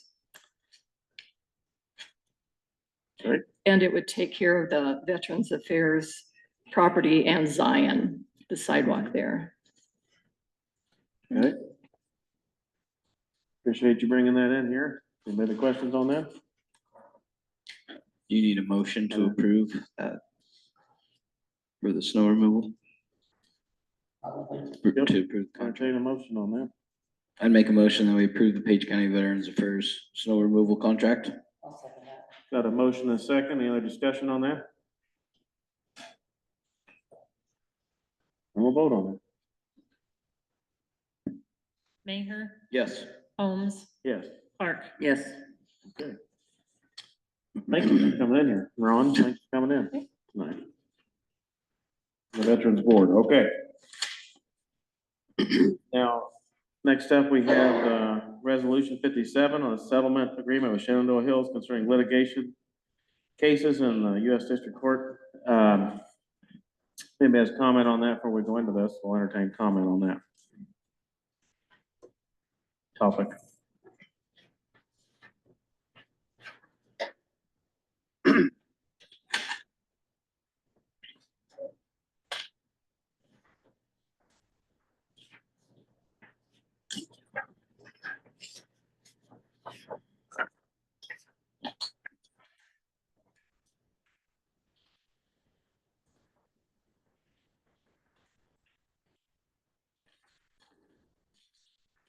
Hi, my name is Mary Ryan. I live at 1710 270th Street, Point, Iowa. I apologize, my voice gets shaky when I do public speaking. My husband Jim has lived in Page County all his life, and I've lived here all 48 years of our long, long married life. Over those years, we have worked hard for our home, improving and maintaining every square inch. Now that is all being threatened and possibly destroyed, and it's heartbreaking and devastating. I'm here tonight to speak one last time and to set the record straight on a few points regarding the ugly facts about industrial wind turbines. And I know it's been said 1,000 times, 1,000 different ways, but I think it bears repeating one more time. Wind turbines will have a dramatic and lasting impact on those of us who live in the project region. There is no denying that it will change the entire region's character, environment, ecosystem, and landscape. Gone will be our peaceful dwellings, our lovely views, our sunrises and sunsets will never be the same, and our night sky will be filled with constant flashing lights. There will be no getting used to it or forgetting about it. We will be living with it every day, 24/7, 365 for years to come. Our beautiful rural setting will now become one giant industrial complex filled with constant noise and motion. We did not choose to live in an industrial complex. We chose a rural area with all its benefits. So I have to ask you, what skin do you have in the game? Is your life being threatened like ours? I gave you a list of 35 reasons to oppose wind turbines. I'm only going to address the last one, number 35 on my list. Big wind energy companies set out to destroy the social fabric of rural communities. You say you want peace in the county. Well, we didn't start this fight. We had peace before Invenergy slithered in the back door and under a cloak of darkness secretly signed up large landowners and absentee landowners with gag orders not to talk to any neighbors. We were never approached, so we knew nothing about the big plan until it was almost too late, and we were never offered a good neighbor plan. The original wind ordinance was written for the benefit of the wind turbine companies, not the residents of Page County. The little guy just doesn't matter. For the record, the lawsuit filed by us and other citizens of Page County against public officials who acted contrary to their authority under the statutes and laws of Iowa. The claim involved judicial interpretation of 2 county ordinances, neither one which was previously interpreted. The case was never about federal or state energy policies or the pros and cons of wind energy. It was about our rights to hold elected officials accountable for proper procedures under the law. Number 3, you talk boldly about landowners' property rights to do as they please. Well, if property rights were the holy grail, then I could put up an all-night drive-in movie theater in your neighborhood and there would be nothing you could do about it. No, you've never been allowed to do as you please on your property. There are laws and rules and ordinances to protect everyone's rights. There's an analogy of a cruise ship where one guy decides to cut a hole in his cabin. He's paid for his room, so he can do as he pleases. The ship sinks and everyone drowns. Property rights don't prevail when we're all in the same boat. If you can't keep the negative effects of your decision on your property, then you do not have the right to infringe on someone else's property rights. Number 4, the green energy scam. The notion that a nation can run on sunshine and breezes is worse than delusional. Some call it progress. It's really just propaganda. A 2 megawatt turbine is made up of 260 tons of steel that requires 300 tons of iron ore and 170 tons of coal, all mined, transported, and produced by hydrocarbons. An industrial wind turbine can spin until it falls apart and never generate as much energy as it took to build it. A 2020 study showed that industrial wind energy is less than 25% efficient. That's like buying a 100-watt bulb and getting a light of a 25 bulb. It doesn't make sense. Wind energy is not the renewable energy that we need. It's too evasive, too harmful, and simply the biggest money-making scam of our time. Number 5, so let's talk money. That's what it all comes down to. That is the decision maker overall. Greed wins and we lose. A price tag has been put on our rural life and it's considered sellable. So once you have sold your soul and sold the lives of so many residing residents, I ask you, how much money would be enough? When Rockefeller was asked how much money was enough, he said, always just a little more. You will always want a little more because the money will never be enough to repair the land and the roads and the lives that have been destroyed in the process. So then what will the next money-making scam for Page County be? So that also raises the ethical question. Just because you can, does that mean you should? I have recently retired, woohoo! And I'm looking forward to spending my remaining years in Page County. My husband is a farmer, and old farmers never retire, they just get plowed under. But I'm also here tonight fighting for the other little guys. Brad and Kathy Hutchison, our neighbors, are just beginning to enjoy their new home, but their dream may be shattered by light flickers, constant humming noise, and infrasound vibrations. Sue Kelly, another neighbor down the road, will possibly be surrounded by 3 gigantic wind turbines. I can't imagine the hell those will produce in her life. Steve and Marcia Armstrong have proposed a proposed wind turbine near their lifelong home. Their grandkids will have to wear hard hats while sledding down their favorite hill. And Brandon and Sherry Hunter, with an autistic child, will battle the constant red flashing lights. And there are others. So I plead with you to hear our cries and make the right decision for the little guys and not the big wind energy company. You hold our futures in your hand. Thank you. Yeah, Hunter.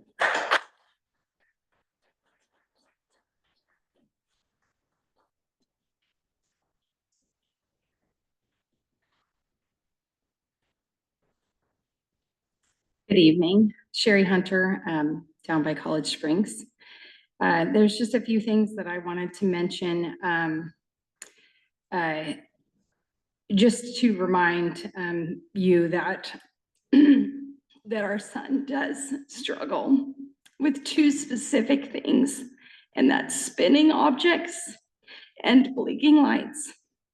And I know you guys know this, but a lot of new people are here, and we battle to redirect him from things that cause him to stim or get lost in himself. And nature is the most therapeutic thing for honestly everybody, but for him, it's such a good thing. I would love for our property to be completely safe. But the truth is, when we moved there, there were no flashing lights. And then we got flashing lights to the south. We got flashing lights to the east. We got more flashing lights to the south and to the southeast and to the southwest. And we now, from our hill, can see over 10 different wind farms blinking at different speeds, different times, consistently all night. And I would do anything if those lights would just give us a break. When Jaron was younger, and still now, he will just start staring. We have found him in the middle of the night staring out the window. So we've had to strategically place him in our own home so he'll get a good night's rest. Now, I say that because it's our property. And there are no blinds big enough. There are no trees big enough to block when you live on a beautiful big hill like we do. Neither here nor there. I just wanted to remind you of that, why I have passion in this fight, because in this settlement, it does not say that the special lighting is inevitable. It says they will try. So that'll be detrimental for us. It's literally our last few. You cannot always do whatever you want to with your land. I hear this all the time. Well, like if people want turbines, they can have it. The truth is, for those people that maybe don't know, the land has to connect. So if one farmer that has a large portion of land decides, I don't want to sign a contract, the project cannot pass that person's land unless they can go around it. So a lot of people have been denied the opportunity to have a turbine or to have lines run through their property because somebody with a large amount of land said no. So I don't know why we're picking on small people that want to say no as well. And another thing is, not everybody gets a turbine that wants one. You have to be within a certain space. You have to be in a convenient location, and your land has to be the right type of land to have that. So these comments of like, we just need to let everybody that wants one have one, it's not that simple. Former board supervisor Chuck Morris stated on the record, we want to keep all the turbines on the south side of Highway 2 to preserve the beauty of Page County. And now I don't know about you, but that's a huge slap in the face, and that's why he got voted out or why he got pushed out and was very disapproved of, because the truth is, there are people here that live on the north side of Shenandoah. Perhaps we should move their project that way. But again, that's not how it works. Things have to line up and lines have to be able to run from one to another. The truth of the matter is why we're even here is because the ordinance was broken by Invenergy. Our county engineer deemed that it was over a 20% material change or whatever. And all of those turbines that had been removed are the ones that we were told last week that those were the ones that were moved because they were settling or making, removing them from people that are closest. But the truth is, the Rhines, the Cutlers, and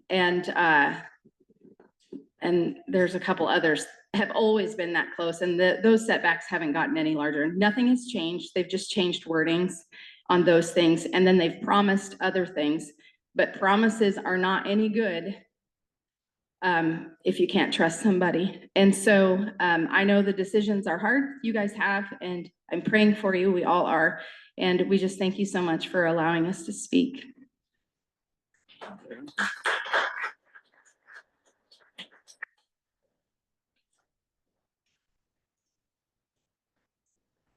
No?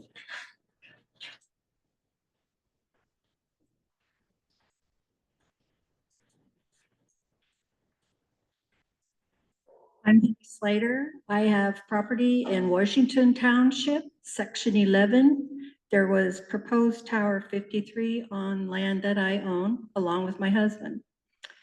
I'd like to first read a statement from home property owners that are also disappointed. It says, "Dear Supervisors Holmes, Clark, and Maher, we are severely disappointed to hear you are considering a mandate to remove turbines 44, 47, 48, and 53 from the Wind Hills project. These turbines are planned to be built on our ground, and we stand to make over $100 million per turbine over 40 years. We do not appreciate being singled out. Each turbine you're asking to be removed will cost Page County taxing bodies about $1,800,000 over the life of the project. Each turbine you are asking to be removed would not produce 1,235 American homes worthy of energy per year. Please do not make this a take this once in a life opportunity away from us, and please do not deprive the rest of Page County and Fremont counties an opportunity to deter from taxes that are rising." I do have a few more comments. I know everybody is very concerned about wind towers. And I know one of the people that spoke last week and was protesting particularly 53 has constructed a hog confinement within a half mile of the same property. My rights are being overlooked in that I have to live with the smell from this hog confinement. I know I don't live there, but I do work there and I have worked there. I have a question. Is it okay if I ask you a question? I know. Yes. Is a half a mile a good distance to be careful about things from your neighbor? At least 4 turbines are closer than a half mile considerably. The turbine that is in question is it's over a quarter of a mile away from his house. Yeah, I'm saying it's Right. less than a half a mile. Correct. So if you're okay with a half a mile setback, you think that's too close for the hog confinement? Is that what you're saying? No, I'm saying that the smell from the hog confinement is the upsetting factor. And it's a half a mile from you, Yes. right? And so we're only looking at turbines from people that, of removing turbines from people who came in that are closer than a half mile to their house. So So if You would this agree? turbine was moved to the fence line, if it was more than half a mile, it's not, any of these turbines are not more than a half mile. They're all less than a half mile as you're raising. And agriculture is not something in Page County that's zoned at all, you know, as far as pigs and cattle, that's kind Right. of natural to Page County. Where do you live? I don't know. Do you live? I live in Fremont County, right Okay. on, off Highway 59. Okay. And I'm within 2 miles, well, a little over 2 miles of the wind farms. Okay. Can see them clear down to Rockport and clear over to Bedford Bedford area. Okay. I just curious, the half mile was interesting, because that's kind of what we looked at here. They're all closer than a half mile, which you're pointing out a half mile. During the 1930s, people objected to the power lines and the power poles coming into the county. People objected, they didn't sign up, they signed petitions to prevent the construction of those power lines. Now we find out we're dead in the water without electricity.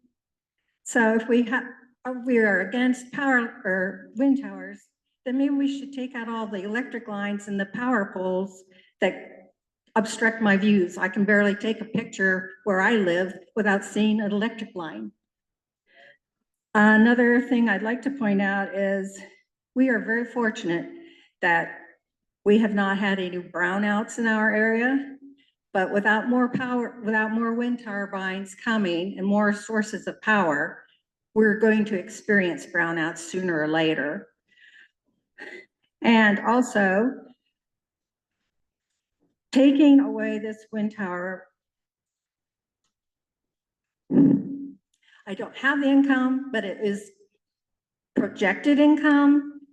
And am I going to get a compensation on my taxes because I'm going to be missing that income? Those are just some thoughts I have. And I hope you reconsider voting for the towers.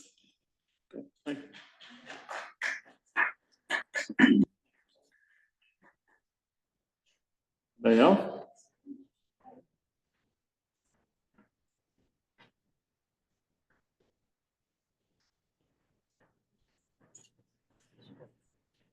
Yes, I'm John Slater. I'm Penny's husband.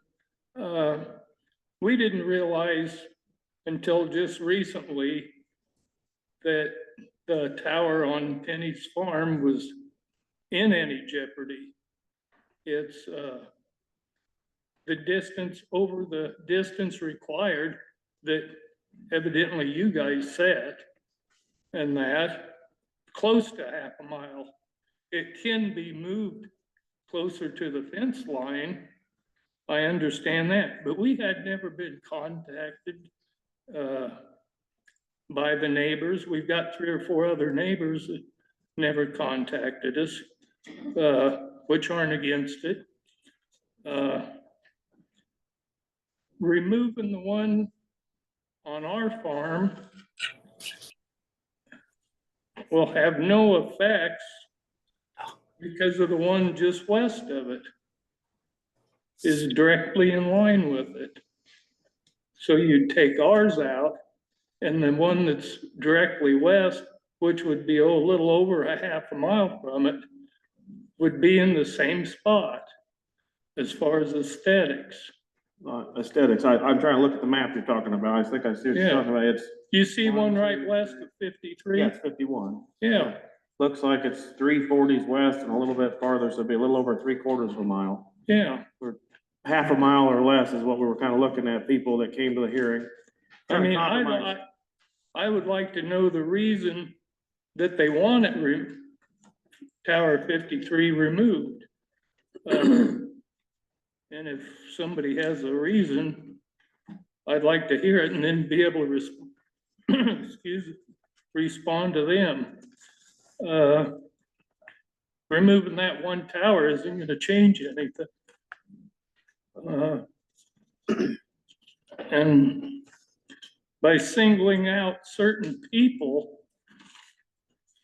for the removal of them that meet all the requirements that you guys have set by the county, who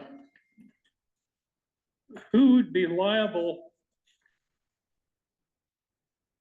in that event that you singled out certain ones to be removed that meet the requirements? Right now, we're in litigation, And it's over, their whole project is, this whole project is not even going right now. It's in court. It's not like it's active. It's in court. No. It's been actually, our engineer, acting as zoning administrator, returned their project to them and said they need to resubmit. Mhm. So these turbines are all canceled at the moment. Now, they didn't agree with that decision, so they've sued, and so we're in a lawsuit. Now, we're trying to settle that, so maybe they could go forward. And there's, in a settlement, both sides give. And right now, if they resubmitted, they would have to stay back a lot farther than this, because people were elected and we changed the rules. So they're actually trying to get something done that, the rules are different now. So to settle this would be a benefit to this project, if we would win in court, if otherwise the court would decide. So it's kind of confusing, because it's not up or down on this, But as of now, they meet all the requirements that you have. no, they don't. If they resubmitted this, the rules in place right now, this does not meet the requirements. So the rules have changed. But In the middle of the game. no, they had this is confusing for everybody. I read a statement last meeting. Our engineer, acting as zoning administrator, they committed according to our ordinance, the rules, they committed a material change. So he sent their project back to them, said you have to resubmit, which is the rules in the ordinance. They did not resubmit, they sued us. So they kind of stopped playing the game, they decided to sue us. They didn't follow the rules in place at the time, and our zoning administrators. It was also the Board of Adjustment met on this, and they came and they argued their side. And the Board of Adjustment agreed with the zoning administrator that they needed to reapply, or his decision of material change. So the rules, they're the ones trying to go around the rules right now. The wind company. So if you wanted to change the rules again and say, well, it's gotta be 3/4 of a mile or a mile away, Yeah. you could still do it. Yeah, the board can change the ordinance as they choose, yeah. Okay, It's always, if you got elected and got on here and wanted to change it, you could, if you get somebody to vote with you. You could, I mean, the rules change in all of government all the time when people get yeah, elected. I just like on this certain tower that affects us, I'd like to know the reason that they don't want it there. Because it might be 50 feet too close to them, or 500 feet too close to them, or what the reason is. Thank you. Okay. I'd like a chance to respond if I do get Yeah, an that's answer. fine. And we'll respond to that. Is concerned about it?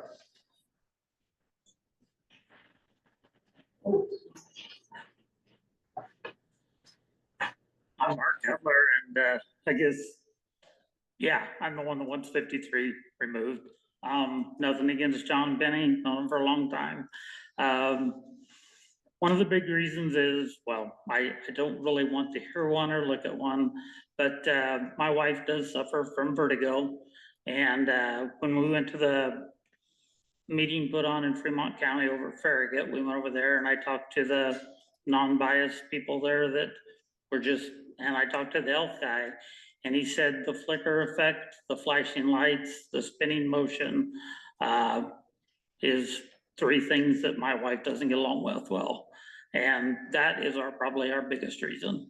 And, you know, and as far as moving it 50 feet, 100 feet, I mean, in my mind, I would not even like to see it at all. So, yeah, moving it's not gonna help, but, I don't care if it's 1,500 feet or 2,000 feet, but, yeah, that is our biggest complaint. Okay, thank you.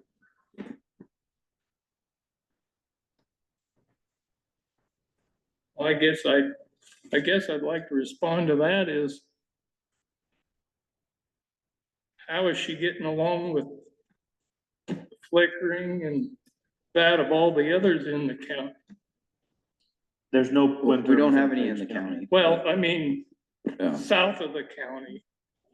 And there's still gonna be towers around there flickering and that. The closer they are, the worse it is. I've had even people from the wind company tell me things, you get too close and you have the noise, the ice. We've got documents on lightning, they don't let their employees get within a half mile during lightning. We have those from their manuals they build them with. That's where this comes from and getting done. Our ordinance right now is a 1 mile setback, so I this, would guess I would guess if a person had trouble with the flickering and that close to them, I would think that, you just about have to, over there, you just about have to stay in the house all the time. Because you can't hardly, I mean, from the south, you couldn't even look south without seeing them. Thank you. Thank you. Good. Anyone else have a comment? I just have a quick comment about that. We're pretty close to the Missouri towers, and my parents are very close to the Missouri towers as well. And actually Cutlers are a little farther north of my parents, but when you live miles away from turbines, your trees are taller than the turbines. When you live within a mile of the turbines are way taller than the trees. So that's the difference on the distance.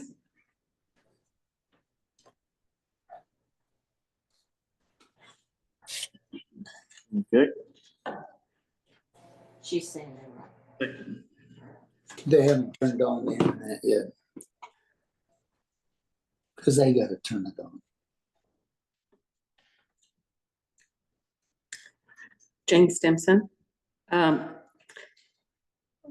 comment that people are getting singled out, if you look at it another way, Invenergy has singled out a whole bunch of people that signed up to receive a turbine. It's just not an automatic given, and you don't have money until you have money. My main trouble, there's plenty, but the one I want to talk about is 2B in this agreement settlement and the wording in 2B. And it really just bothers me. Concurrently with the approval of this agreement, the board will pass a resolution that rescinds the February 3rd, 2023 letter purporting to rescind SHW's CWEX approval. So I guess you're supposed to turn around and say that wasn't true. That letter wasn't real. It wasn't right. And we agree with you. It wasn't right. I think there would have to be some kind of legal way to make this happen without us having to say, you know, we're going to give up on what was true a while back, not quite a year ago. Then it says acknowledges the validity of the CWEX approval issued on August 2, 2022. And I'm not sure we've in Page County have said that that wasn't valid. What was not valid is that it didn't mean that there was a permit given. The permit was not given, and Invenergy has tried to say that that approval meant there was a permit. And under my understanding, there wasn't. The vested right to complete the project approved under the pre-existing wind ordinance according to the terms of the CWEX approval based on its actions taken in furtherance thereof, including substantial expenditures that were lawfully made and the completion of substantial development work and preliminary construction, which, you know, several people last week commented that does happen when you are starting a business. I know it's on a much bigger stage here or amount, but you know, we know the owner is a billionaire, so I'm not crying too much for him. Number 4, acknowledges that upon the execution of this agreement, SHW shall be authorized to construct, operate, and maintain the project consistent with the terms of the pre-existing ordinance. The lawful and binding CWEX approval. Are we again, is this, I don't know, is this language saying that it was binding when there was no permit voted on? And the terms of this agreement, to the extent that terms of this agreement conflict with either or both of the CWEX approval and the pre-existing wind ordinance, the parties agree that the terms herein are more protective of the interests of the county. I don't, I just want somebody to explain to me how they're more protective of the interests of the county and that the terms of this agreement shall prevail. Thank you.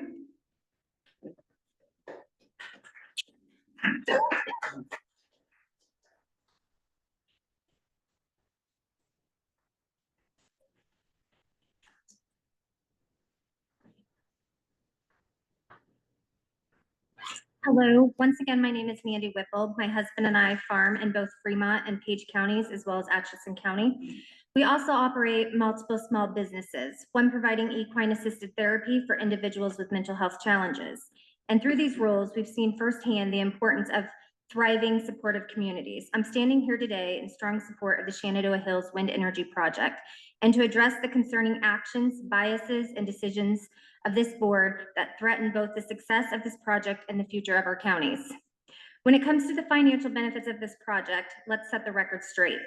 After I spoke in favor of the project, Jacob made a claim that the revenue generated would come from federal tax subsidies, as if to discredit its value. Let's call it what that is, a distraction. Federal tax dollars are an integral part of our economy. Every single one of us in this room has benefited from them, whether through crop insurance, CRP payments, Social Security, Medicare, Medicaid, SNAP benefits, child tax credits, COVID stimulus payments, or ARPA funding. Let's not forget this board has been managing ARPA funds, which are federal dollars. It's hypocritical to criticize the federal funding associated with this project while freely utilizing those same types of funds elsewhere. The truth is, we cannot control where federal dollars are allocated, but we can control how we use those dollars to generate revenue for our counties. The Shenandoah Hills Project is a perfect example of how to do just that. With more than $234 million in tax revenue, land costs, and lease payments, this project will inject significant income into our community. And let's not forget, the dollar turns over 6 times in a local economy, meaning that initial investment will multiply into even greater economic activity, supporting businesses, creating jobs, and improving quality of life for everyone here. Jacob, I also need to address your behavior during these discussions. You consistently speak after those supporting the project, but never after someone whose views are aligned with your own. While this may not be illegal, it's certainly unethical. This creates an appearance of bias, undermines the trust in this board, and damages its credibility.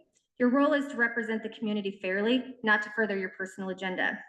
Worse, the dismissive and bullying tone you use towards supporters of the project discourages others from speaking out. This is not a one-time occurrence, it's a pattern. If this is how you treat your citizens in public meetings, I can only imagine how you speak to other members of the board behind closed doors or the auditors.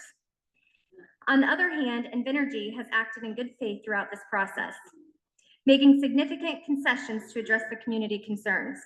They've removed 10 turbines, increased setbacks from 1,500 to 1,800 feet, reduced sound limits from 55 to 50 decibels, which for reference is as quiet as my brand new dishwasher, and implemented an ALDS system to reduce the light impacts, which has been something multiple people have complained about here tonight, which they are addressing. Yet despite their efforts, this board continues to change the terms at the last minute, even after your lawyers advised settling. You guys came to terms, I guess to say, on a final settlement, but then shifted the goalpost yet again because a small group of familiar faces showed up. This isn't a negotiation, it's obstruction. I have a question. We stop 1 second. If you can go on if you want to. But I have a question if you're okay with it. No, you Okay, can go wait till ahead. you're done. Okay, I'd like to talk to you afterwards, so. Last week, multiple emails supporting this project were submitted to the board, but only the ones opposing it were read aloud. Why? This isn't transparency, it's selective disclosure, and it does a disservice to those that have signed the 270 plus agreements with Invenergy. The majority of our community clearly supports this project and their voices deserve to be heard. At my own home, where I live surrounded by turbines all the way to the south, I see them, I don't hear them, I don't even know they're there. Not a single one of my clients for my business, my therapy business, has ever complained about them. In fact, they find our property very peaceful, with its view of the rolling hills and the turbines. They generally go stand at my south gate and watch them. Friends and family feel the same. The reality is these turbines are quiet and unobtrusive. If anything, they represent progress and an opportunity for the counties to embrace them. Now, I want to ask the board a serious question.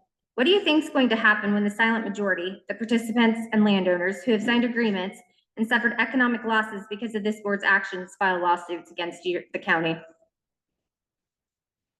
These individuals have endured financial harm due to this board's choices and frivolous lawsuits brought by a vocal minority. Now, Todd, I feel that you are open-minded and you are passionate about public safety. I want to talk about that. It has been said that when you were on a mutual aid call with Westboro, you've mentioned the impressive equipment that the Westboro Fire Department had, and they told you themselves it was thanks to the wind turbines. Why wouldn't you want that for Page County? Better equipment and training means better protection for our residents. A vote against this project is effectively a vote against funding our fire departments and EMS services, which we just had a bond that failed. Are you saying our public safety resources are already the best they can be and don't need further support? Are you saying that the annual fundraising letters that the fire department sends out can stop because they don't need the extra money? Let's also consider the schools. Are we saying that raising tax levies is preferable to providing a stable funding source for the next 40 years? Are we saying our schools don't need additional resources to pay teachers fairly, improve facilities, and give students the best education possible? Because rejecting this project sends that message loud and clear. The Shenandoah Hills Wind Energy Project is an opportunity for growth, revenue, and safety for our community. It's time that this board fulfills its fiduciary duty, act in the best interest of the community, and approve the project. A vote against it isn't just a missed opportunity, it's a failure to serve the people that you were elected to represent. So I ask you, are you willing to risk the financial future of this county for personal agendas? Are you prepared to face the legal and financial consequences of continued obstruction? And most importantly, are you ready to explain to your constituents why you chose to turn down the opportunity to improve their lives and strengthen this community for generations to come? The time to act is now. Approve the Shenandoah Hills Wind Energy Project and show people of Page and Fremont counties that you are here to serve in their best interests, not just your own. Say just one thing. So the letter, the email that I read, the reason I read it is because they asked me to read it when they sent it to me. So I've gotten probably a good 60 emails. Most of them don't say, please read at the meeting.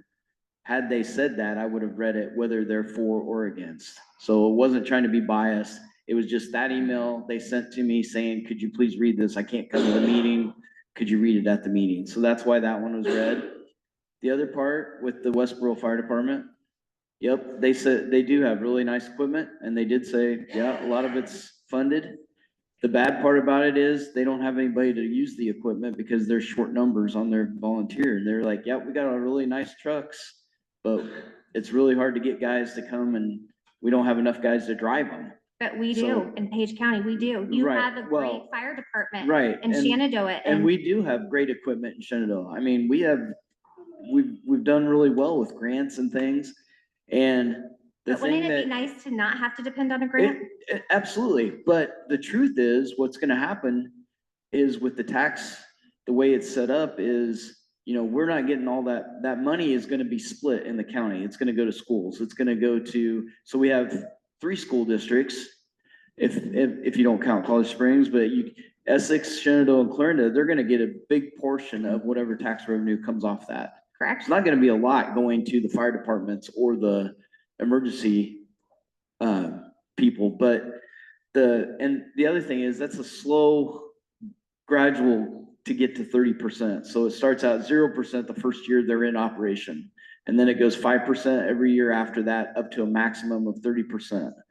So the revenue, yeah, it'll be helpful. It's not going to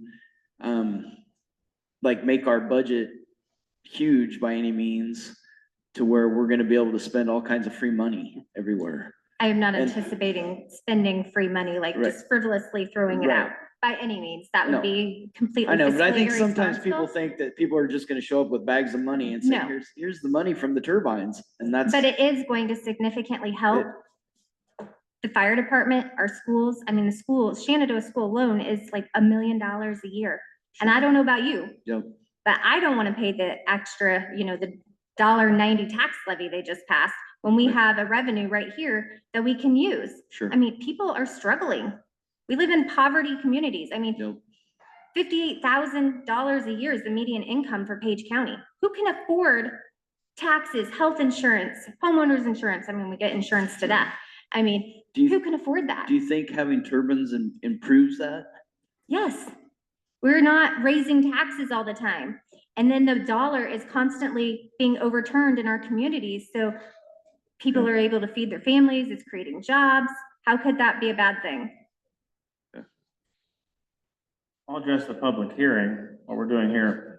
The settlement was done, we worked on that, but it has to be public. You can read it and everybody can read it, right? But it's not done. There's no guarantee of any settlement going through. A public hearing is a point to hear from everyone, and then things can change. That's the I whole point of a hearing. understand what a You guys said hearing it wasn't is. transparent, and we were obstructing and.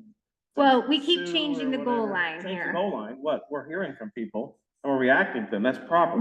That's transparent, isn't it? And to be transparent, and any, last week, or whatever that was, everybody spoke for and against. And we do sit here by the people in Page County that elect us. Did you vote for any of us? No, Could you vote for any of us? no. So, But I mean, do you own have an property. opinion, you own, but I'm saying, but you see, it's not, it's okay. You speak, we have people speak from Power Up Iowa, and people from organizations, that's fine. This is really about a settlement though, as to Invenergy broke the rules. That are. Did they really though? I mean, our in zoning- their application, You have they an had opinion? posted.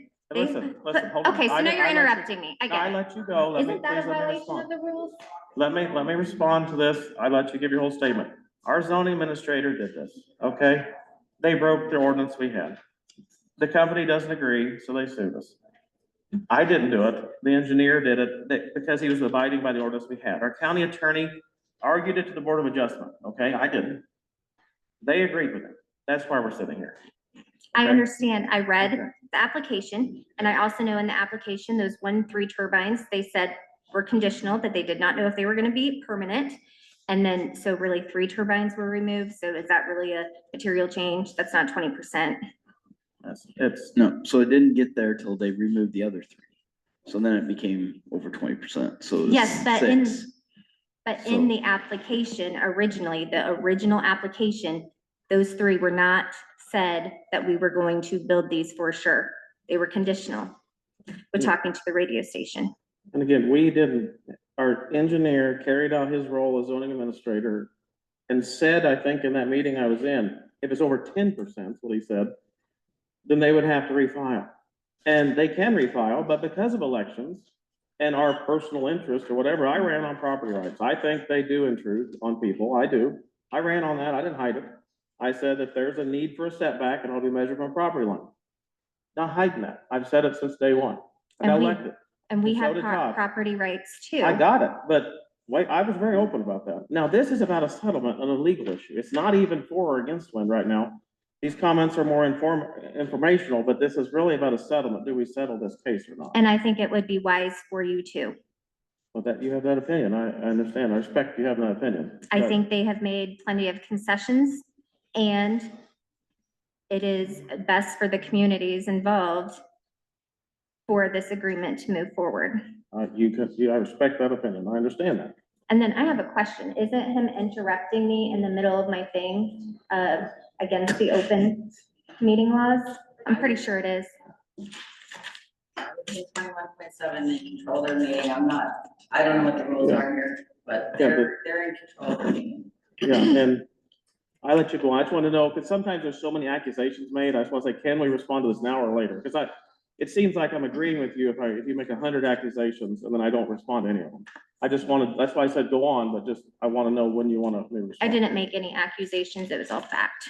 Okay, well, in your opinion, I don't agree with those. They're not fair. Thank you. So, anybody else?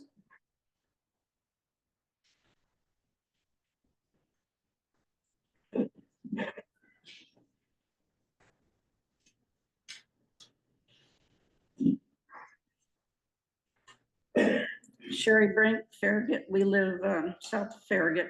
We're in Fremont County. We farm Fremont County and Page. We are totally against this. Talking about, I'm just gonna bring some things up about brownout. Power, what little bit you get out of these things doesn't stay here. And if you want to disconnect your power because of the power lines, go ahead. I'm keeping mine. Federal tax money, that's my money too. That isn't just, it's my tax money. I hate to think of what we pay a year farming in taxes. We don't have a lot left. We do the best we can. We're making a decent income. But we also, like Dean Weiss said, he said, if you can't make it now as a farmer, you're a pretty poor farmer. These aren't making you money. They are not making you money. Tax money is spent wrong. I'm gonna say it's just, Green Plains, what they get, 15-year tax break? 15 years tax break, no taxes. They pay just a portion of what other people do for water in Shenandoah. Look at the problems they got with water. As far as ethics, Jacob, I apologize. I think you were slammed hard and it wasn't right. If you want to talk about ethics, the person that's up here interrupting you and she thinks she's interrupted, maybe I'm out of line here.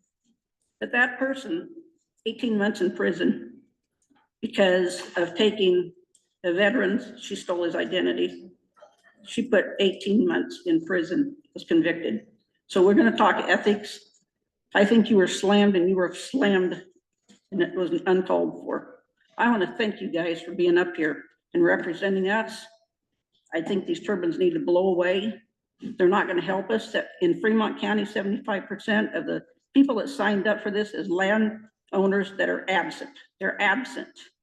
Their money doesn't stay here. And as far as Invenergy, it's constant lies. You can't trust them. They're still coming around our elderly landlady when she's told them multiple times, no, she's not signing up. They have proven they're liars. They need to go. Thank you.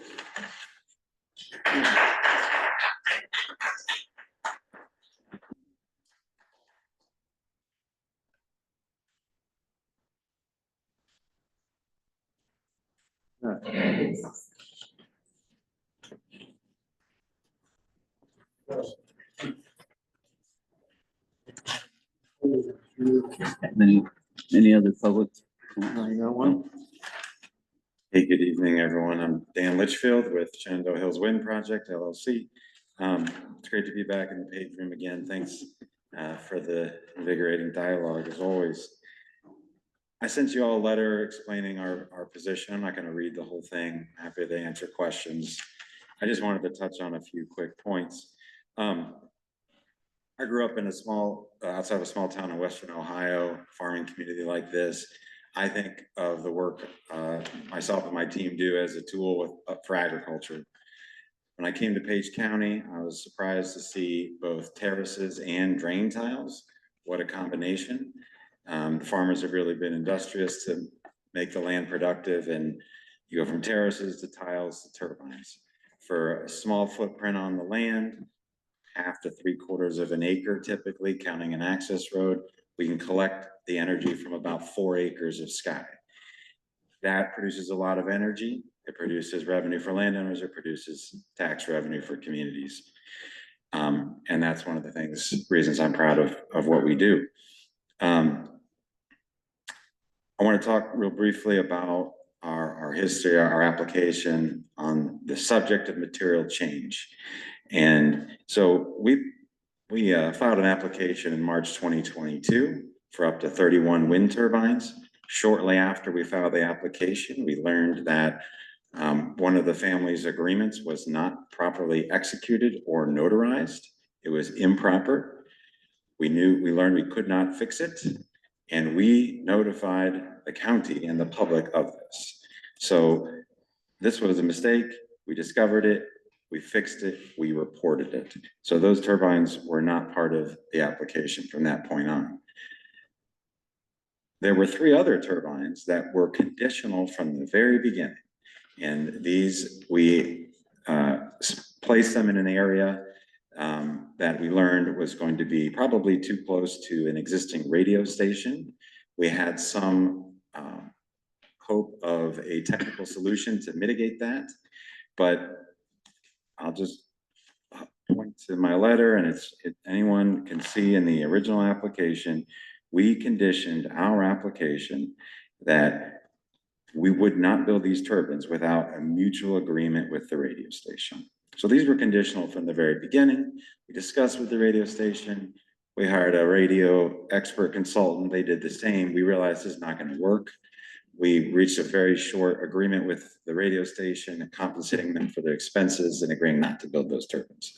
So there were 6 turbines removed from the initial application to the approval by the board. So the board, JD King, everyone knew that that was a process. I just don't see how that's a material change. You're welcome to have your opinion that it is, but that's the essence of the dispute we're in here. So in good faith, we've come together, working with your attorney, working with you. We haven't discussed publicly with or privately with you of the board until last week. And we proposed some significant mitigation, some changes, some compromise from our initial to our approved application. We've increased setbacks. We've offered compensation to all currently non-participating neighbors. I've heard from multiple people again tonight about the blinking lights that are typically there with wind turbines for aviation safety. We've committed to do what we can to implement the system that will reduce the lights. That message isn't getting through, so I want to make sure people are hearing. We're trying to turn the lights off. This costs real money. We're willing to do that in the spirit of compromise. Last week, I was surprised to hear a request for an additional 4 to 6 turbines getting removed. Thought long and hard about it, got feedback from landowners, and we just can't agree to that. This project has been delayed, as you know. We were supposed to be operating by the end of 2023. That was our plan after we got the approval in 22. Well, here we are. There's a substation. We built a substation in Page County to integrate into the grid. So cutting more turbines really just doesn't work at this point. We'd really not like to continue to litigate this. That's why we've come here with significant compromise. Thought about other things we could do. Our plan for the project is a mix of 2 different turbine models. And so we got to put there's some slightly smaller ones, and we've got to put those somewhere. So I can agree to put those at the requested locations. There's a little bit shorter. They'll have less shadow flicker, less noise. There's already really low levels.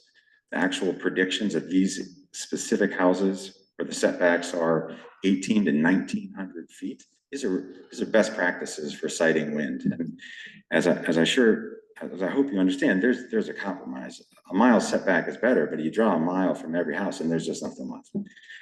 They can't agree to waive that in our ordinance. The mile setback can be waived, so if everybody thinks it's great, they can waive it and build all they want. Yes, we talked about that last week. There's other things in the ordinance that prevent us from anyone from building a project. And in JD King's letter, and that surprised us in February 23, he said, you're welcome to reapply. Oh, by the way, there's a moratorium. And now there's a new ordinance that is impossible. So here we are. And the final thing I'll say is, so we both have a legal deadline coming up in about 2 weeks. So I came out here again. I'm open to discuss and answer questions, but really hoping to head this off without further expense and try to move things forward for the betterment of the community on balance. Thank you for your time. Well, we had a public hearing, as you were here last week, and the 4 people that came in, which we had wanted you guys to go talk to everybody all summer long. We begged you to go out and talk to people, and you talked to exactly 0 people that were the non-participants. And this deal here that we're talking about, you're gonna talk to them after we pass the settlement. And there's no guarantee if they don't sign, they don't sign. So we had a public hearing here. You could have went out and talked to them, signed them all up, come in here, and we'd have nothing to talk about, or maybe not, it would have been on them. But there was not much effort shown there. So I don't think it's that far from a compromise for 4 here that did come to the public hearing and made their voice known within a half a mile, which is half of our setback we have now. We're giving too. You talk compromise, we're giving too. This is a compromise. And to say, and you haven't moved the needle very far. You moved a little bit, the radar sensing lights, that sounds like they should be tried for everywhere if possible, what we heard here tonight. So we're at the table too here. And I don't think it's unreasonable. And if come to terms on this, that moves on, that if you guys would have went out and talked to them, as we'd asked you to, this might have been resolved out here. I mean, that's not being unreasonable on the county's part, I don't think. So I think the 4 makes sense and are reasonable. Can I respond to that? Yeah. We could have talked to more people. We didn't talk to 0 people. We did talk to some of the people who are requesting these turbines removed, and they said no. So that's why we're back. Here, you heard today from people who want to host those turbines. So you've heard from both. Right. I'll note that Mrs. Slater read an email that was signed by 11 different people. She didn't name all the names, but the people hosting those 4 named turbines, 44, 47, 48, 53, they've all spoken. They said they'd like to keep them. So we still have an obligation to, if we reach this agreement, to spend more time working with those neighbors and anyone within a half a mile of a proposed wind turbine. And we will do that. I think that's where the worrisome is that I think we wanted to have it where you guys went out and talked to people that were non-participating and try to negotiate with them as far as, getting their buy-in into the wind farm or the wind turbines where they were gonna be placed. Talking to all the neighbors and not just the people that are gonna host those wind turbines. But, as part of our settlement, that's what you plan on doing after the agreement. Well, we wanted that to be our leverage. You know how that would work is so that we're not giving, because once you get them in there, you don't have to talk to anybody. I mean, you're gonna have that right, correct? I mean, even though we have this settlement agreement, there's nothing that's going to tell you that you have to go negotiate with those people that are within a half mile of those turbines. And where we were wanting to do is we wanted you to go talk to those people that within a half mile, and at least, maybe you wouldn't get all bought in, but you might have won some over with, whatever your good neighbor agreements would be. And it would have made it a lot easier to move the settlement forward. And for whatever reason, that didn't happen. So it makes it difficult when they come in on the public hearing side and people that are gonna be affected by those 4 that we wanted to remove have not been talked to and feel encroached upon and not being able to speak, how it's going to impact them. So hopefully you can understand, why those 4. And when we had talked about it, I saw somebody that said that we should have known about those 4. We have known about those 4. Prior to that, we have discussed that with our attorneys to try to get you guys to go and talk to them before we had the public hearing. So that is the dilemma basically on those 4 and why they've become such an issue. So I personally haven't had conversations with those 4, but there's members of my team who have. When? So you're talking about the people that are hosting those 4? No, Or the surrounding people within? Specific neighbors. When? Okay. In the past weeks and I think months, I can confirm that for you, but like I mentioned last week, sometimes we can negotiate, but sometimes people say, there's just nothing. I don't want to sign. I don't want an agreement on my land. I think there was maybe 10 within a half mile. I don't know the number exactly, somewhere in that ballpark. And so these are the 4 that raised concerns. So there's 6 people who didn't. You see, this is where the public hearing comes in while we're doing this. But I those 4 people, I have talked to most of them, and I'm not aware that you've reached out. I've not heard that to them on your own. Maybe they've asked you a question, but that's why I asked when and where. But we gotta go forward on this, make a decision. Judy, what's your opinion on this? I was shocked last week when you brought the 4 up. Because to me, I thought we had an agreement. I thought we had worked out a resolution. And I think our attorney's coming forward. So will I have public comment over? No, I think you need to talk, Eric. Sure. My name's Eric Updegraff. I'm an attorney with Hopkins and Huebner. I've been representing the county through this litigation. And I think I really liked where Jacob started on Thursday, and it's the context of where this all began. And where this all began was the previous ordinance and the previous improvement of the application.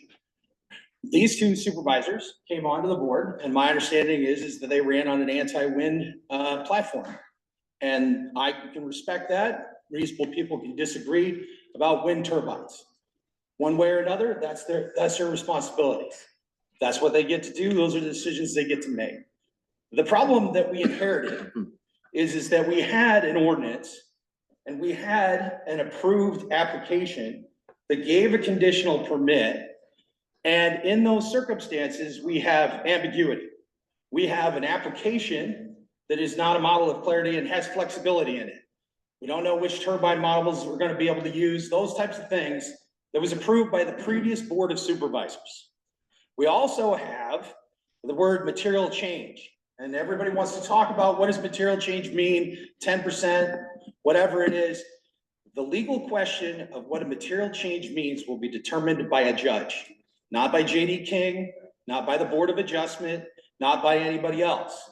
And the argument that we will have to make, or that this board inherited, is it a material change that affects the county engineer when there are less turbines for the county engineer to deal with? It's not that there's a 10% or a 20% change. It's a question of how is JD King's life more difficult when he has less turbines to deal with? If there were more turbines, we'd be sitting pretty, it'd be great. If there was a movement of the locations of turbines, we'd be sitting great. But we're talking about a circumstance where 6 turbines disappeared, and we're trying to say that that made JD's life more difficult. Because it's not just that there's a change, it's that it's material, that it has an effect on the application. On top of it, this Board of Supervisors inherited an ordinance that is in fact, on its face, ambiguous. And I could say this in the open because Invenergy already knows, right? The ordinance that they inherited says that JD King determines that there's a material change, and then it requires a new application, but then describes it as a reapplication in the very next sentence.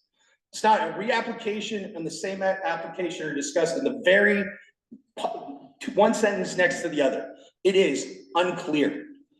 And in that circumstance, you're going to have some questions about how that goes. And so what this board inherited is a circumstance where the restrictions on wind turbines are less than what they are in this settlement agreement.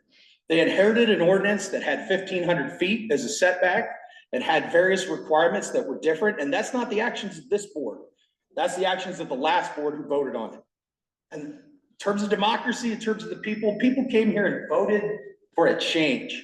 The problem with a change is this: when you try and apply a law retroactively, you create a potential litigation problem. And that's what our issue is here. If the idea is you want to start up a project that's already in play, then the question becomes one of this esoteric United States Supreme Court, when is a property right vested? What the law says on that is a property right is vested is determined on a case-by-case basis, which is the most useless legal standard that any human being has ever written ever. It gives no guideposts to this board, to me, or anybody else to figure out what the risks are there. And I agree that there is a series of Iowa cases that say on individual properties, you don't have a vested right until you have a permit and you build something. However, that issue's been litigated in a number of different counties, and you've got different results in Iowa. You've got one court that says, I don't care if there's not a permit. As long as there's substantial expenditures, I determine it on a case-by-case basis. You got another one that says, $3 million isn't enough, I don't care. I'm gonna throw it out on summary judgment. There's no certainty for this board.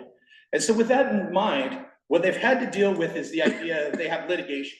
And part of that litigation was a challenge to J.D. King's decision. And one of the things I did is I tried to have that case dismissed because it was filed in federal court. And when it was filed in federal court, my argument was there's no jurisdiction for it. There's no claim for monetary damages. There's no federal question, and therefore it should be dismissed. My hope was that if it was dismissed, there's a 30-day statute of limitations and the case would have gone away. Now, the federal district court could have done one of two things there. Could have dismissed the case, not allowed an amendment, and we would have won. Or it could have said, I will dismiss the case, but I'm going to allow an amendment. And it did that second thing. In that circumstance, it brings about the next piece of this, claim for monetary damages. If what the board has done is an improper retroactive application of the law, it's a taking of the United States Constitution. And if that's true, there are damages here.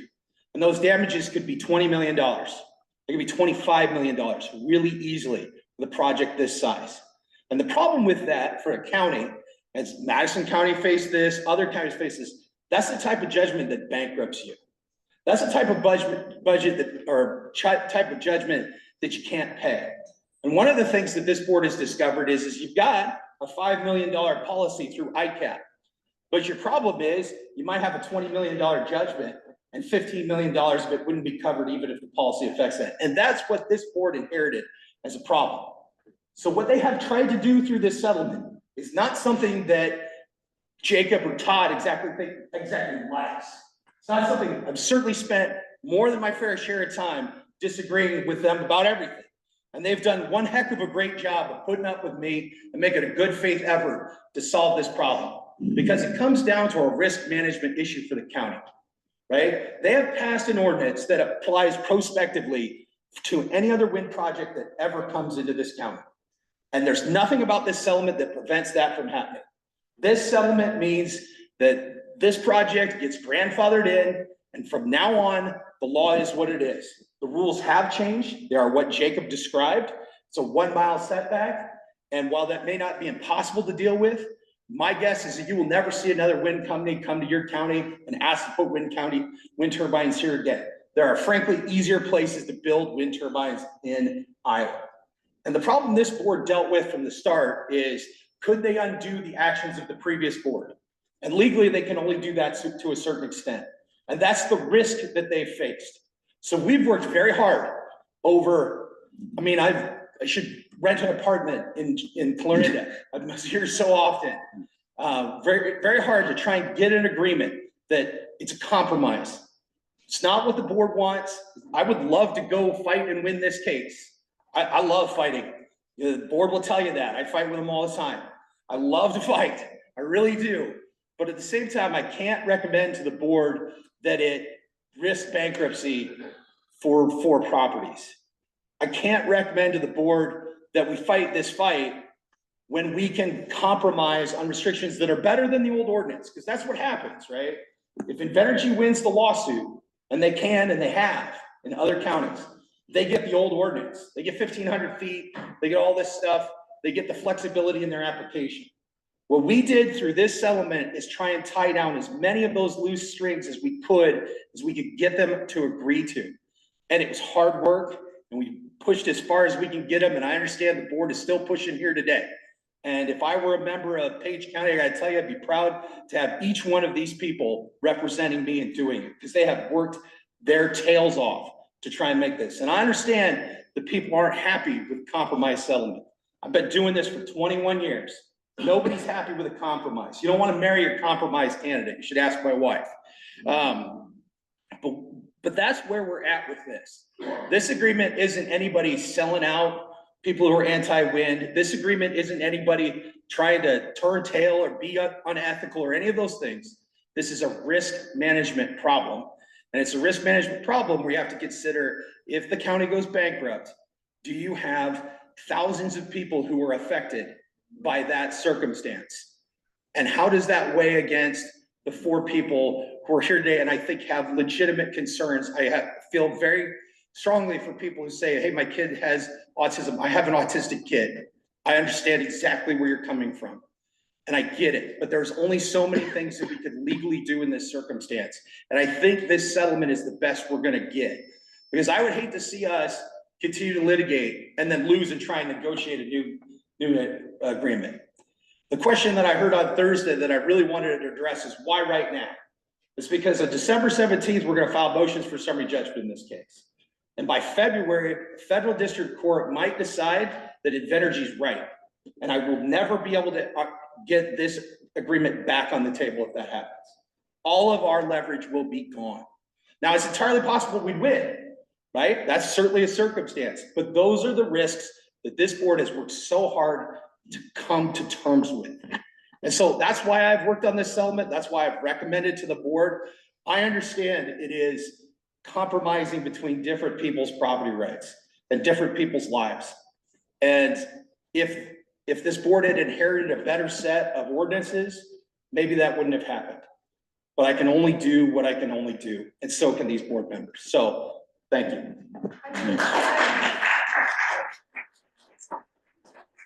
What their compromise was.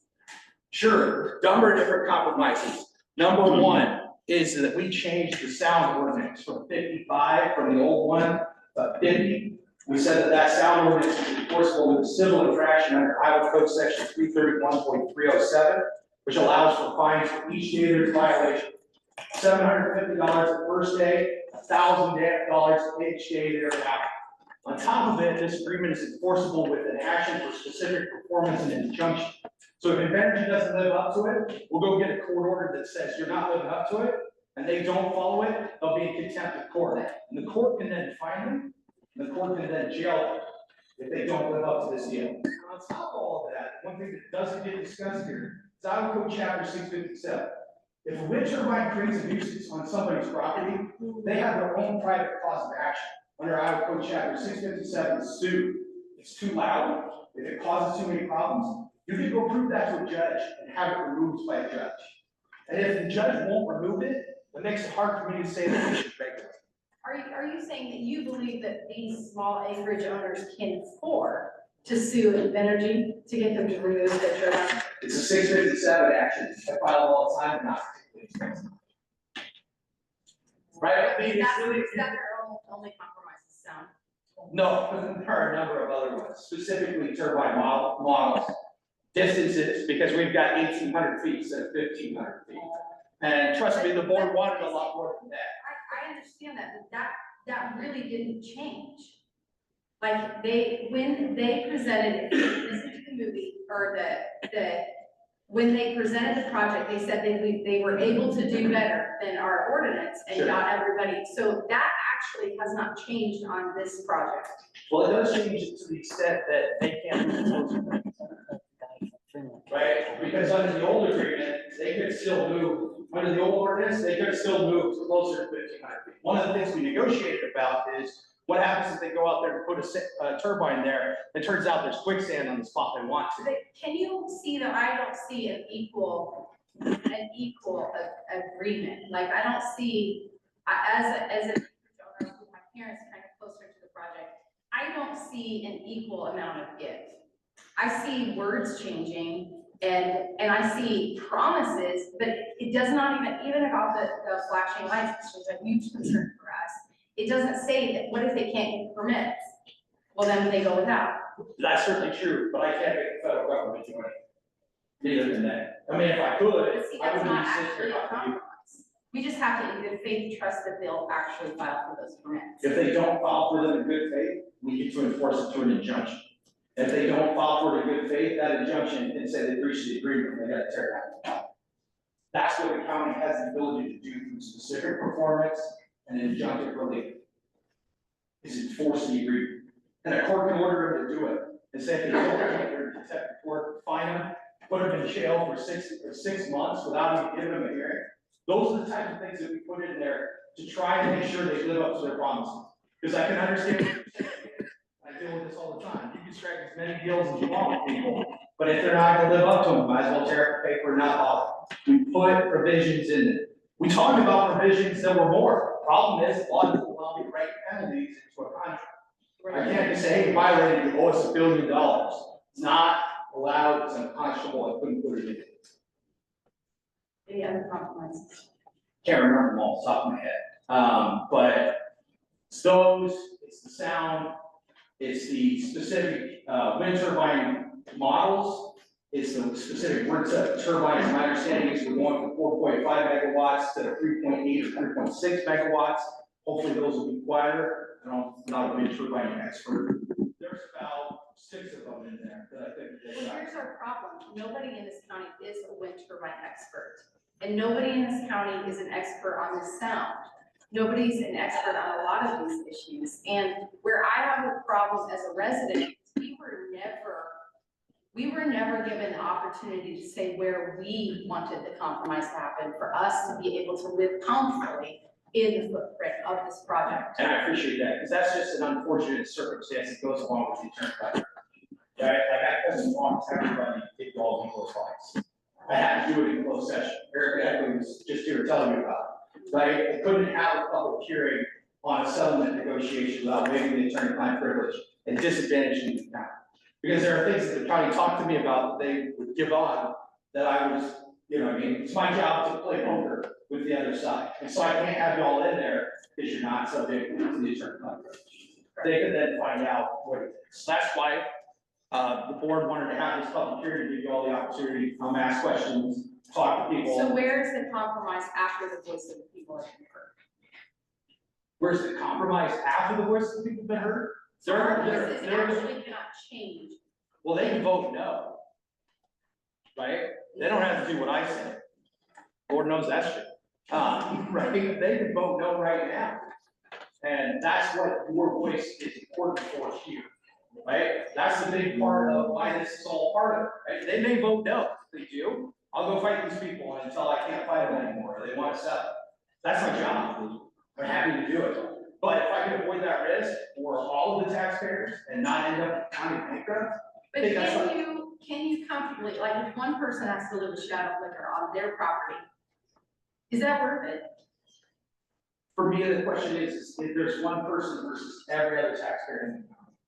And these are not easy questions, not by any. I'm not sitting here saying that it's right, that I like it. I would have preferred if your county didn't want to have wind turbines, I would have preferred that after Madison County got in 2018, your board of supervisors passed ordinances to work that on. But what I get is, as you said, there aren't wind turbine experts here.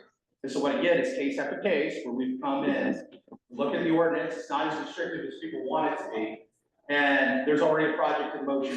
And whether that's the vested interest or not, is just a matter of a court on a case-by-case basis. I did this for Worth County. The judge took a year and 3 months to rule that there was a vested interest. A year to 3 months to rule on it. It's forever to get it done. And she said there was. I don't agree with the decision, don't like it. But at the same time, I've seen other counties where there's a summary judgment. But that's it. That's the risk I have to help them with. And they have to make tough decisions. There's what I tell them and what I'll tell you is if you run, if you're gonna sit in that seat and you're gonna be an elected official, you can't please everybody. It just can't happen. You have to make decisions that make compromises between people's different property rights. And that has impacts on people's lives. That's why this is one of the hardest jobs to do. That's why I don't run for public office. Basically, money for health. Well, it's certainly a question of whether or not bankruptcy for the county would have an impact on the health of the residents. There's multiple. Whoever's got more money. That's America for you, isn't it? Right? And I didn't make the rules. Nobody made me king of the place yet. You all want to get behind the Airbnb. We need to move forward. But that's America for you. And Money that's talks and hard for everybody else talks. individuals to come back and fight on their own when there's money on this side that's gonna try to bankrupt the county, so how can an individual think they can tax against it? Well, that's the thing about a nuisance action though, right? Nuisance action is just to prove that it's causing you a harassment or annoyance, right? You just take your phone out there and report it. That's your evidence. File a petition, it's 2 or 3 pages long, find one online that says, hey, this is a nuisance. You go tell the judge your story. It's not a complicated action. You're not dealing with the constitutional issues that I'm dealing with here, or that we're dealing with in those other lawsuits that do with this. You're talking about there's actually a turbine. I can actually prove it's got a problem. And those facts are all readily available to you because you live right next to it. Right now, we're arguing about what ifs. in the future. And as I said, I'm not a wind turbine expert. I don't know how it'll affect you. I understand how people are afraid of that. I can understand, I wouldn't want to be afraid of those things for my kids either. But the best I can do for the county is try to put together an agreement, minimize the risk, protects the majority of the tax. And that's what I think we've got. Thanks for explaining. You bet. There's also a big risk, Derek's explained some risk, in doing business with people that don't keep their agreements with the roads and different things. And we have avenues we can go down, but there's also risk there. So we have lots of risk to weigh in this decision. There is, Invenergy did business with, when they were in Taylor County, I talked about this one, August of 22. And they were supposed to use a certain route and they didn't use it.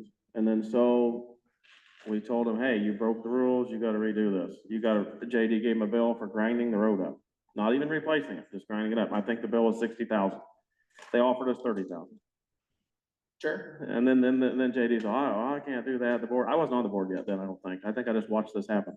And it was, they come up to 40,000. So there's risk with money loss on all sides, you know, losing this, losing that. That's certainly why we put together a road decommissioning agreement. And Right. that's why Well, we that have an agreement agreement. that agreement is enforceable by specific enforcement and injunction. I mean, the problem I think that JD had in the situation he had is he didn't have a mechanism to enforce it, and therefore they can negotiate with you. I can't make everybody keep their promises. I know, it just I shows. don't have that magic power. If I did, I'd use it on my kids. I understand that. It just, there's risk to who you do business with. There's risk to weigh into the decision. I have to agree with you. There's always risk. And if somebody shows you their cards, you pay attention to that if they've done. And things. yeah, that's just it. You gotta do your best to manage it. That's what you gotta do. Well, where else are we in this? Sure. So your recommendation, the attorney representing Page County, is that we sign this up. That's what I recommend. And they don't sign this up. And energy will sue. It takes, and there is the possibility of bankruptcy. But to point out also, when people come, and when company comes into a county and wants to be your friend, be very careful when you invite them over and in, because if you don't do what they want, or whatever, or they don't abide by, the engineer makes a ruling on a material change and they don't like it, they might threaten to sue you into bankruptcy. So be careful. That's a very big warning to anyone else in Iowa or any other state. Be very careful who you're letting in your county to do business. Yeah, what do you have? T.L. Van Sack, Fremont County. Just because you've done something for 21 years, doesn't mean you're any good at it. When he said injunction in this agreement, it states the county agrees that in the event any legal challenge to this agreement, the county will cooperate. So there can't be an injunction. That's wrong. You lose. That's what this states. It's not what it states. That's taking it out of context. What It states right here in black. There's a challenge to the agreement based on the procedures using in the document. We'll cooperate by using those procedures. But there's a substantial challenge to it by some third party, because that's what we're talking about. That agreement has to do with somebody sues the county and says you can't reach this agreement. Does not change the fact that it is in fact enforceable by injunction or specific performance, which is a whole different paragraph. Well, my take on it, guys, this is written for nothing but to benefit them. Yeah.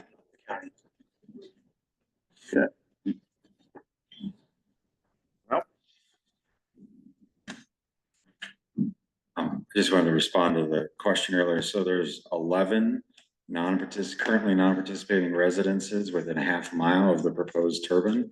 We have contacted 6 of them so far. 1 has signed, 1 is an attorney review process.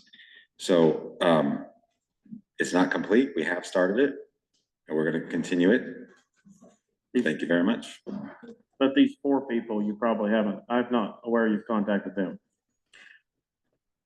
On you contacting them. We have contacted Mr. Hutchison. I have a call records of talking. He was not interested in the neighbor agreement. Okay. Well, where are we at in this deal?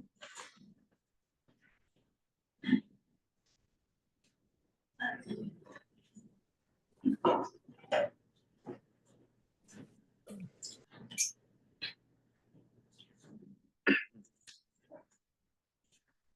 I speak? Sure. Okay, sorry. Thank you for staying here so late for everybody to speak. I'm Ida Van Syak. I'm from Fremont County. And I just had a couple comments. I wasn't here last week. I was out of town, but I listened to it on YouTube. I want to go back to a couple of comments that some people made where Mandy Whipple had stated the average wage is 58,000. But after the project is built, how many people will be employed? 10? That's not going to really raise that average. 10 employees is not going to raise that average. So some things can be taken out of context in both ways. And then also going back to Greg Connells, he said that turbines would be what saves some farms. He knows that, well, I know the farmers around me, the ones that signed up, they don't live by me. Very few of them are in Fremont County that live in Fremont County. The farmers that I know, they're all successful farmers. They have a nicer house than I do. They drive nicer cars. It's a management thing. If their farm isn't producing what it should, economy is part of it, but you also have to manage it. And that's with any business, not just farming. Shelley also made a comment about the donations that Shan has made, or that Invenergy has made. In 2024, it was for $2,000. That's a pittance for $1 billion company. If they want the business that bad, toss a couple more zeros on that, or another comma. Then that will show that they're committed to our county. That's still a pittance for $1 billion company. How much is your business donated? Why do you think we haven't lately? Right.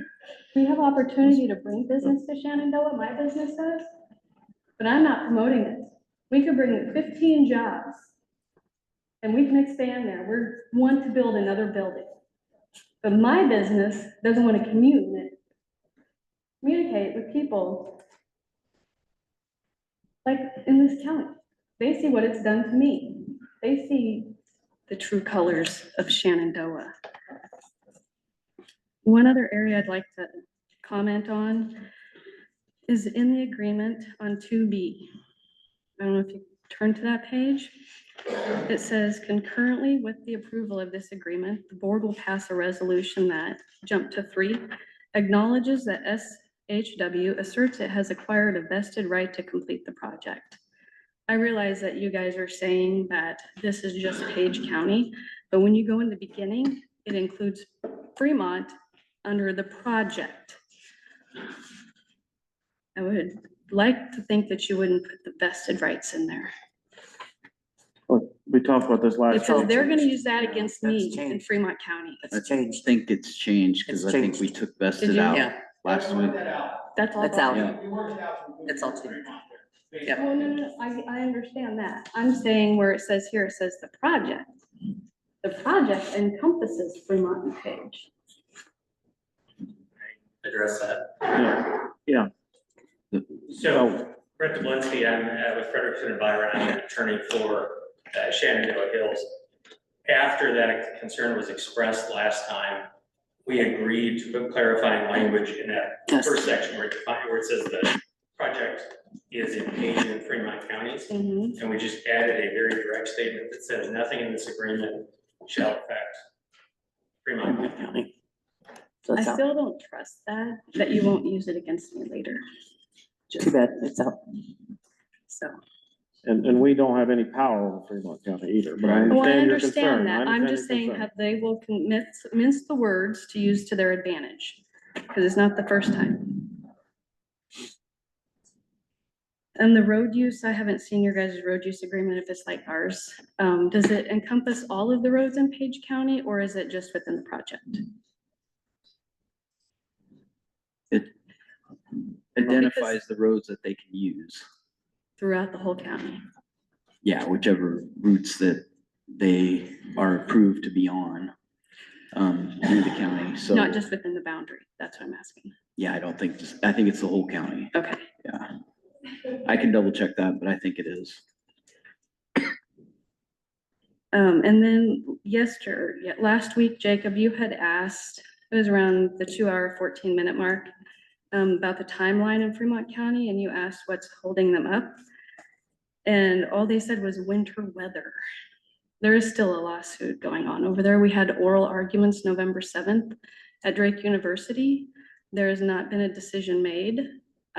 When I look at the appellate court website, it says it could take 3 to 6 months for that decision.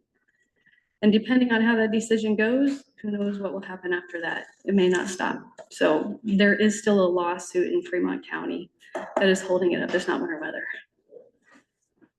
Okay. I think that's all I had. Thank you. All right. Ready to move forward.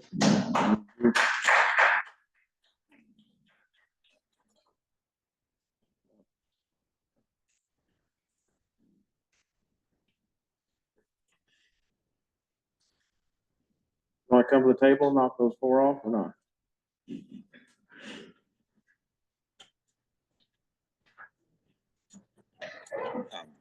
A moment ago, I omitted another person on that list who we have contacted about a neighbor agreement. I don't usually like to name people, just keep their privacy, but it's a family, serious health issue. I understand the neighbor agreement's in attorney review. It's not the most important thing on their mind right now, but we have contacted 2 of the 4 and offered neighbor agreements.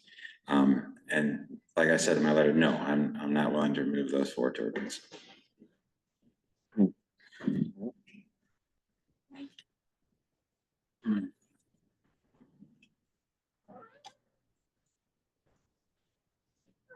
I guess, oh, go ahead. Do you have any Douglas down? Okay.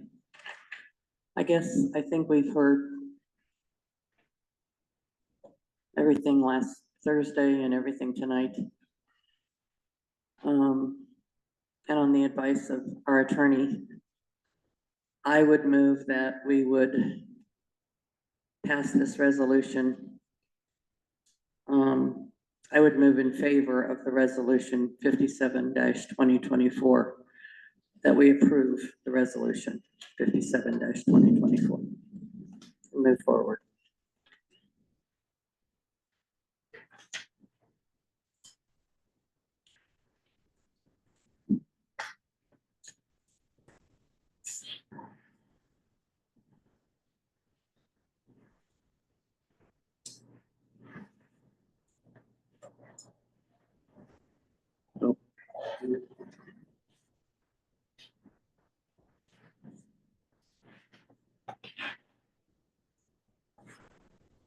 Thinks that motion dies for lack of a second. Do you think it's good to do business with an energy, Judy, with what they've done with the county several times over and over again? Just on this, even trust their, I guess we have enforceable things. I have a big problem doing business. I guess I'm looking at the possibility of bankruptcy for the county. I'm looking at the good of the county. I love Page County. I care about Page County. I have worked for Page County for a good portion of my life. I care about it. I care about the residents of Page County. I just can't see us going through bankruptcy. I can't see the selfishness that some people are going through in not going ahead with this. A question I would have is, what do we do the next time somebody threatens us and has billions of dollars? I think you're looking at the whole thing wrong, and I think you're looking at it from a very selfish point of view, and I'm sorry that you're doing that. I'm sorry that you care more about some of the things that you care about than you care about the county. Well, I believe.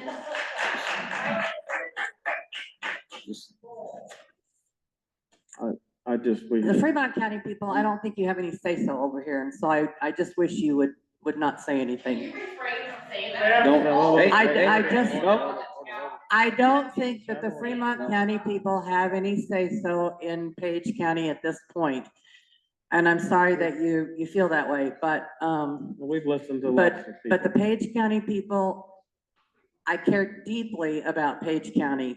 And I just feel like, you aren't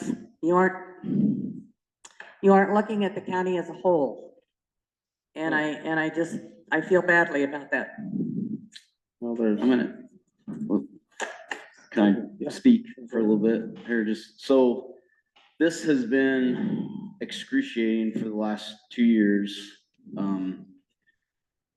I ran and got in, kind of talked into running, for the purpose of trying to make, because I had come to all the meetings and saw the ordinance that was there prior, not a very good ordinance, wasn't really set up to protect non-participating landowners.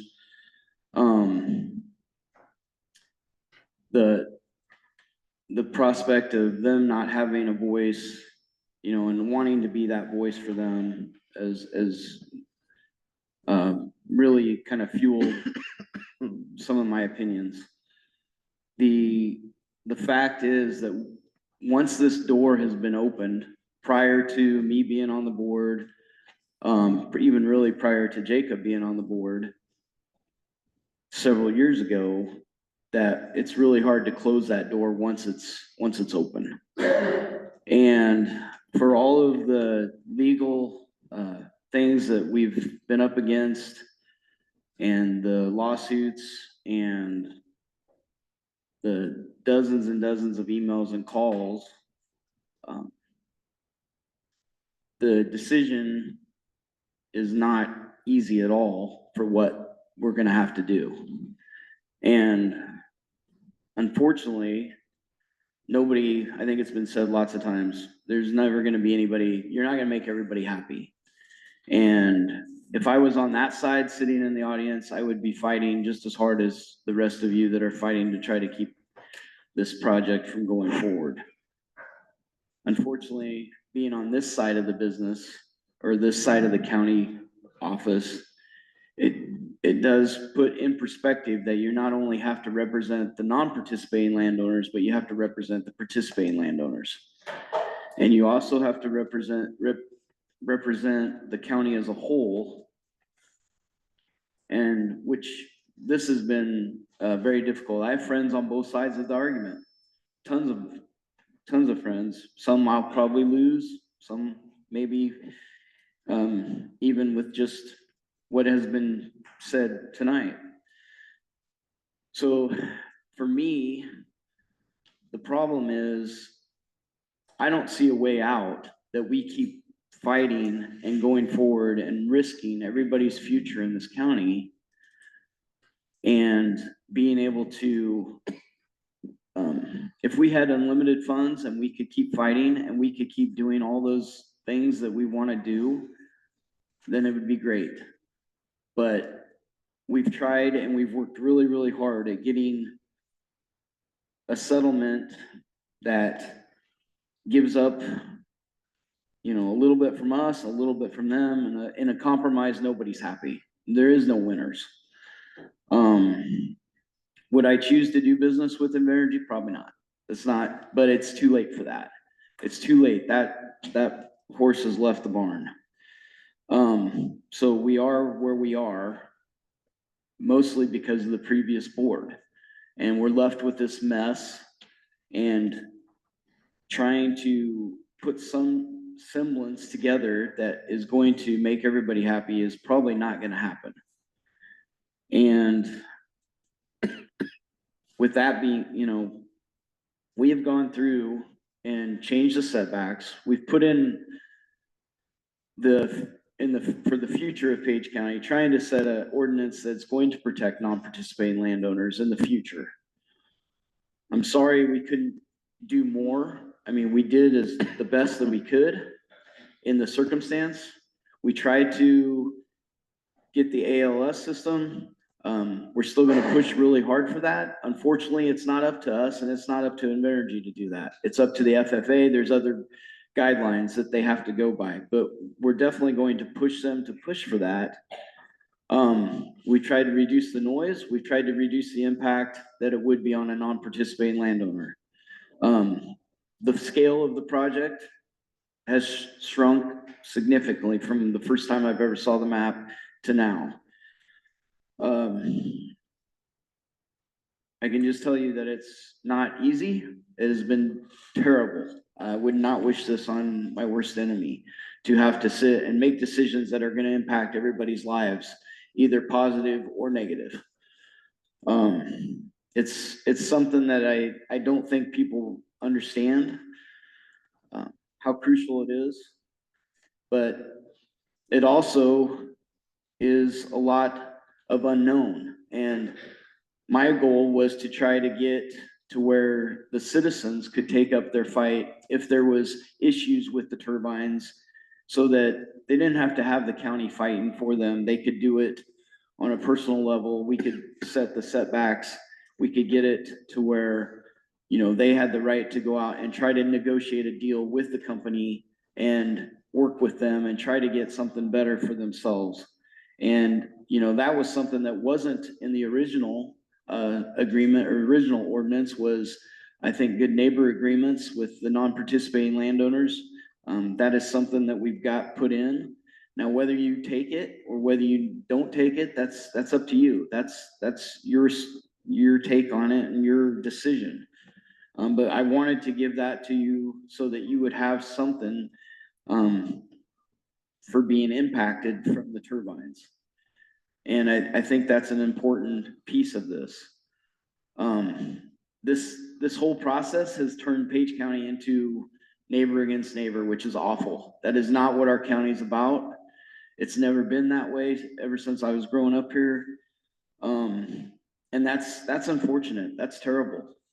And, you know, money has a really bad influence on things. But unfortunately, that's the world we live in. And I'm hoping that coming out of this, that we will be able to, you know, talk to our neighbors, work with them, try to find common ground. But I am probably going to be for this settlement, just because the fact I do not want to bankrupt our county. I just cannot take that risk. You know, for one, it was one thing when they were suing us for just litigation, trying to get the ordinance put in, but when they changed it to a monetary value, there wasn't enough money for us to fight it. We just don't have the money, and I don't really feel like risking the county. I mean, we may win. Our attorney said, yeah, you might win, you might not, but I'm not willing to take that risk. And I feel like, you know, I've done a lot of soul searching. I've listened to both sides, like I said, and I've gotten lots of emails. I understand that a lot of people that have these properties are out of state or out of county. They don't live here.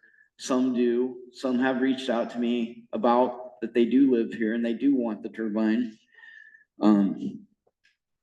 So I think we as a board were faced to do the best thing that we could do, the best compromise, the best settlement, the best that we could try to get out of it. So that is where we're at, and I don't think it's prudent to keep kicking the can down the road. I know Fremont County is battling, and I wish you guys all the luck. I know, you know, we've battled. We really didn't feel like we had Fremont County support. It wasn't like a group effort. But we have interacted with them on their side of the project, and maybe it'll, you know, maybe you'll win the lawsuit and the appeals and things, and that'll, you know, that'll work itself out. But that explains why I'm voting what I'm gonna propose, you know, vote. And I know Judy's motion died, but I will reintroduce the motion for the resolution 57-20-24 settlement agreement with Shenandoah Hills. He's made a motion.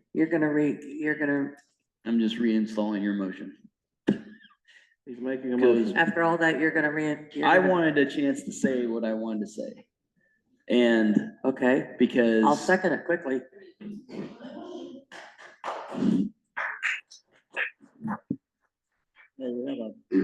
motion and a second discussion on that. Again, there's the bankruptcy risk, which Judy points out. Nobody wants to go bankrupt.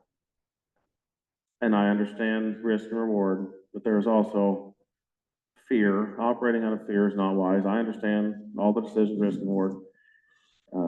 So this should be cautioned. Invenergy has done a pretty good commercial for themselves here and for other counties in Iowa, I wonder, but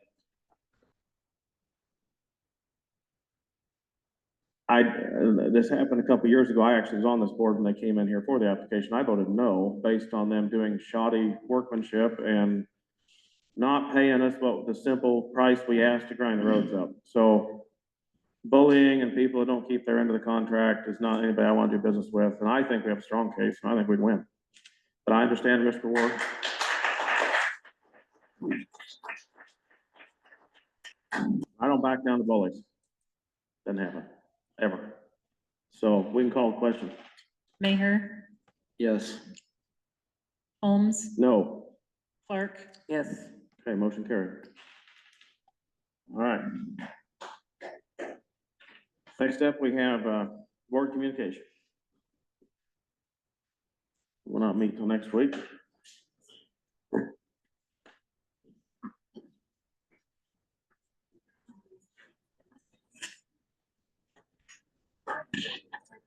We will start interviewing next week, right? Please try to be quiet on your way out, please. We still have a little more meeting left to go. Thank you. Let's try to just keep it down as we leave.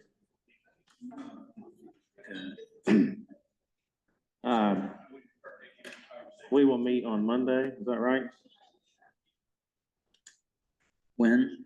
I think it's No, we've got, to interview Tuesday. Oh. They're due Monday, interview Tuesday the 3rd, right? we'll see Yes. what we've got, yeah. See what we got, but they're due Yeah. Monday, and we will interview the 3rd, so just putting it in our minds, so it'll be Tuesday. We said we'd interview Tuesday and Wednesday, Yeah. depending on what we got. See what we have. Yeah, yeah. So we will do that on Yeah. Tuesday. Yeah. How about claims? All right, if that's all for creation, we had I move claims. we approve the claims. She can't hear, sorry. Sorry. Yeah, Okay. keep it quiet, please go in the hallway. The clerk can't hear what we're doing with motions, so I move we approve the claims. are you ready for that? Did you catch that? Okay, we were just talking, we'll just go over it again, it's okay. It's all right, we were going over, but we're gonna meet next Tuesday to go just our interviews, just talking about that, that's all we were doing. We'll see what we have. See what we have and schedule, so. Yeah, We we'll do will, an agenda. depending on what we have, yeah. We'll look at it and schedule Monday. I guess Monday, after we see what we got and schedule them up. And you'll have to let us know. Yeah, Right. just this Yeah. time span. Just So time So span we could and- put that on any time then. Yeah, okay. So we'll get that done. Okay. Then Judy went into the claims is the next item. Now, did you make a motion? I can't I remember. I move we approve the claims. I Okay. can't even talk. Judy had a motion to approve the claims to Second. be paid the 27th, I think. So we had a motion by Judy, seconded by Todd to be paid the 27th. okay, Mayor, Yes. Holmes, Yes. Clark. Yes, Okay. We have the minutes, got those two sets of minutes from what are the dates, the 25th? just the 21st. There's two sets, I think. Yeah, So 20, I move we approve the minutes. do the dates on there, what was it? 21st. I can't remember. 21st was the And the- minute, or the minutes. It was the 25th. 21st and the 25th. Yes. Judy makes a motion to approve the minutes as presented for the 21st and 25th. Again, these are good minutes, they look good. Second. Got a motion, seconded by Todd. I just had one correction that I noticed was I What's that? forgot to put the entire meeting be viewed. Oh, Do you on the want me to add website? That's a good idea, yeah, I missed that, put that on there. The meeting can be viewed on our Oh, yeah, YouTube channel. okay. Yeah, Okay, missed that, yes, add that, amend that on there, to both of them. So you good with that, to amend to add the YouTube channel to the minutes, Judy? sure, Okay. whatever. I mean, the website, The website. Yeah, or where it can be viewed. Okay, Judy made the motion, Todd seconded to approve the minutes with that amendment. Mayor, Yes. Holmes, Yes, Clark. Yes, yes, and then I move we adjourn, got a motion to adjourn, and a second. 9:18. Yes. Second. Todd seconded, all those in favor? Aye. Aye, we're adjourned. We're done.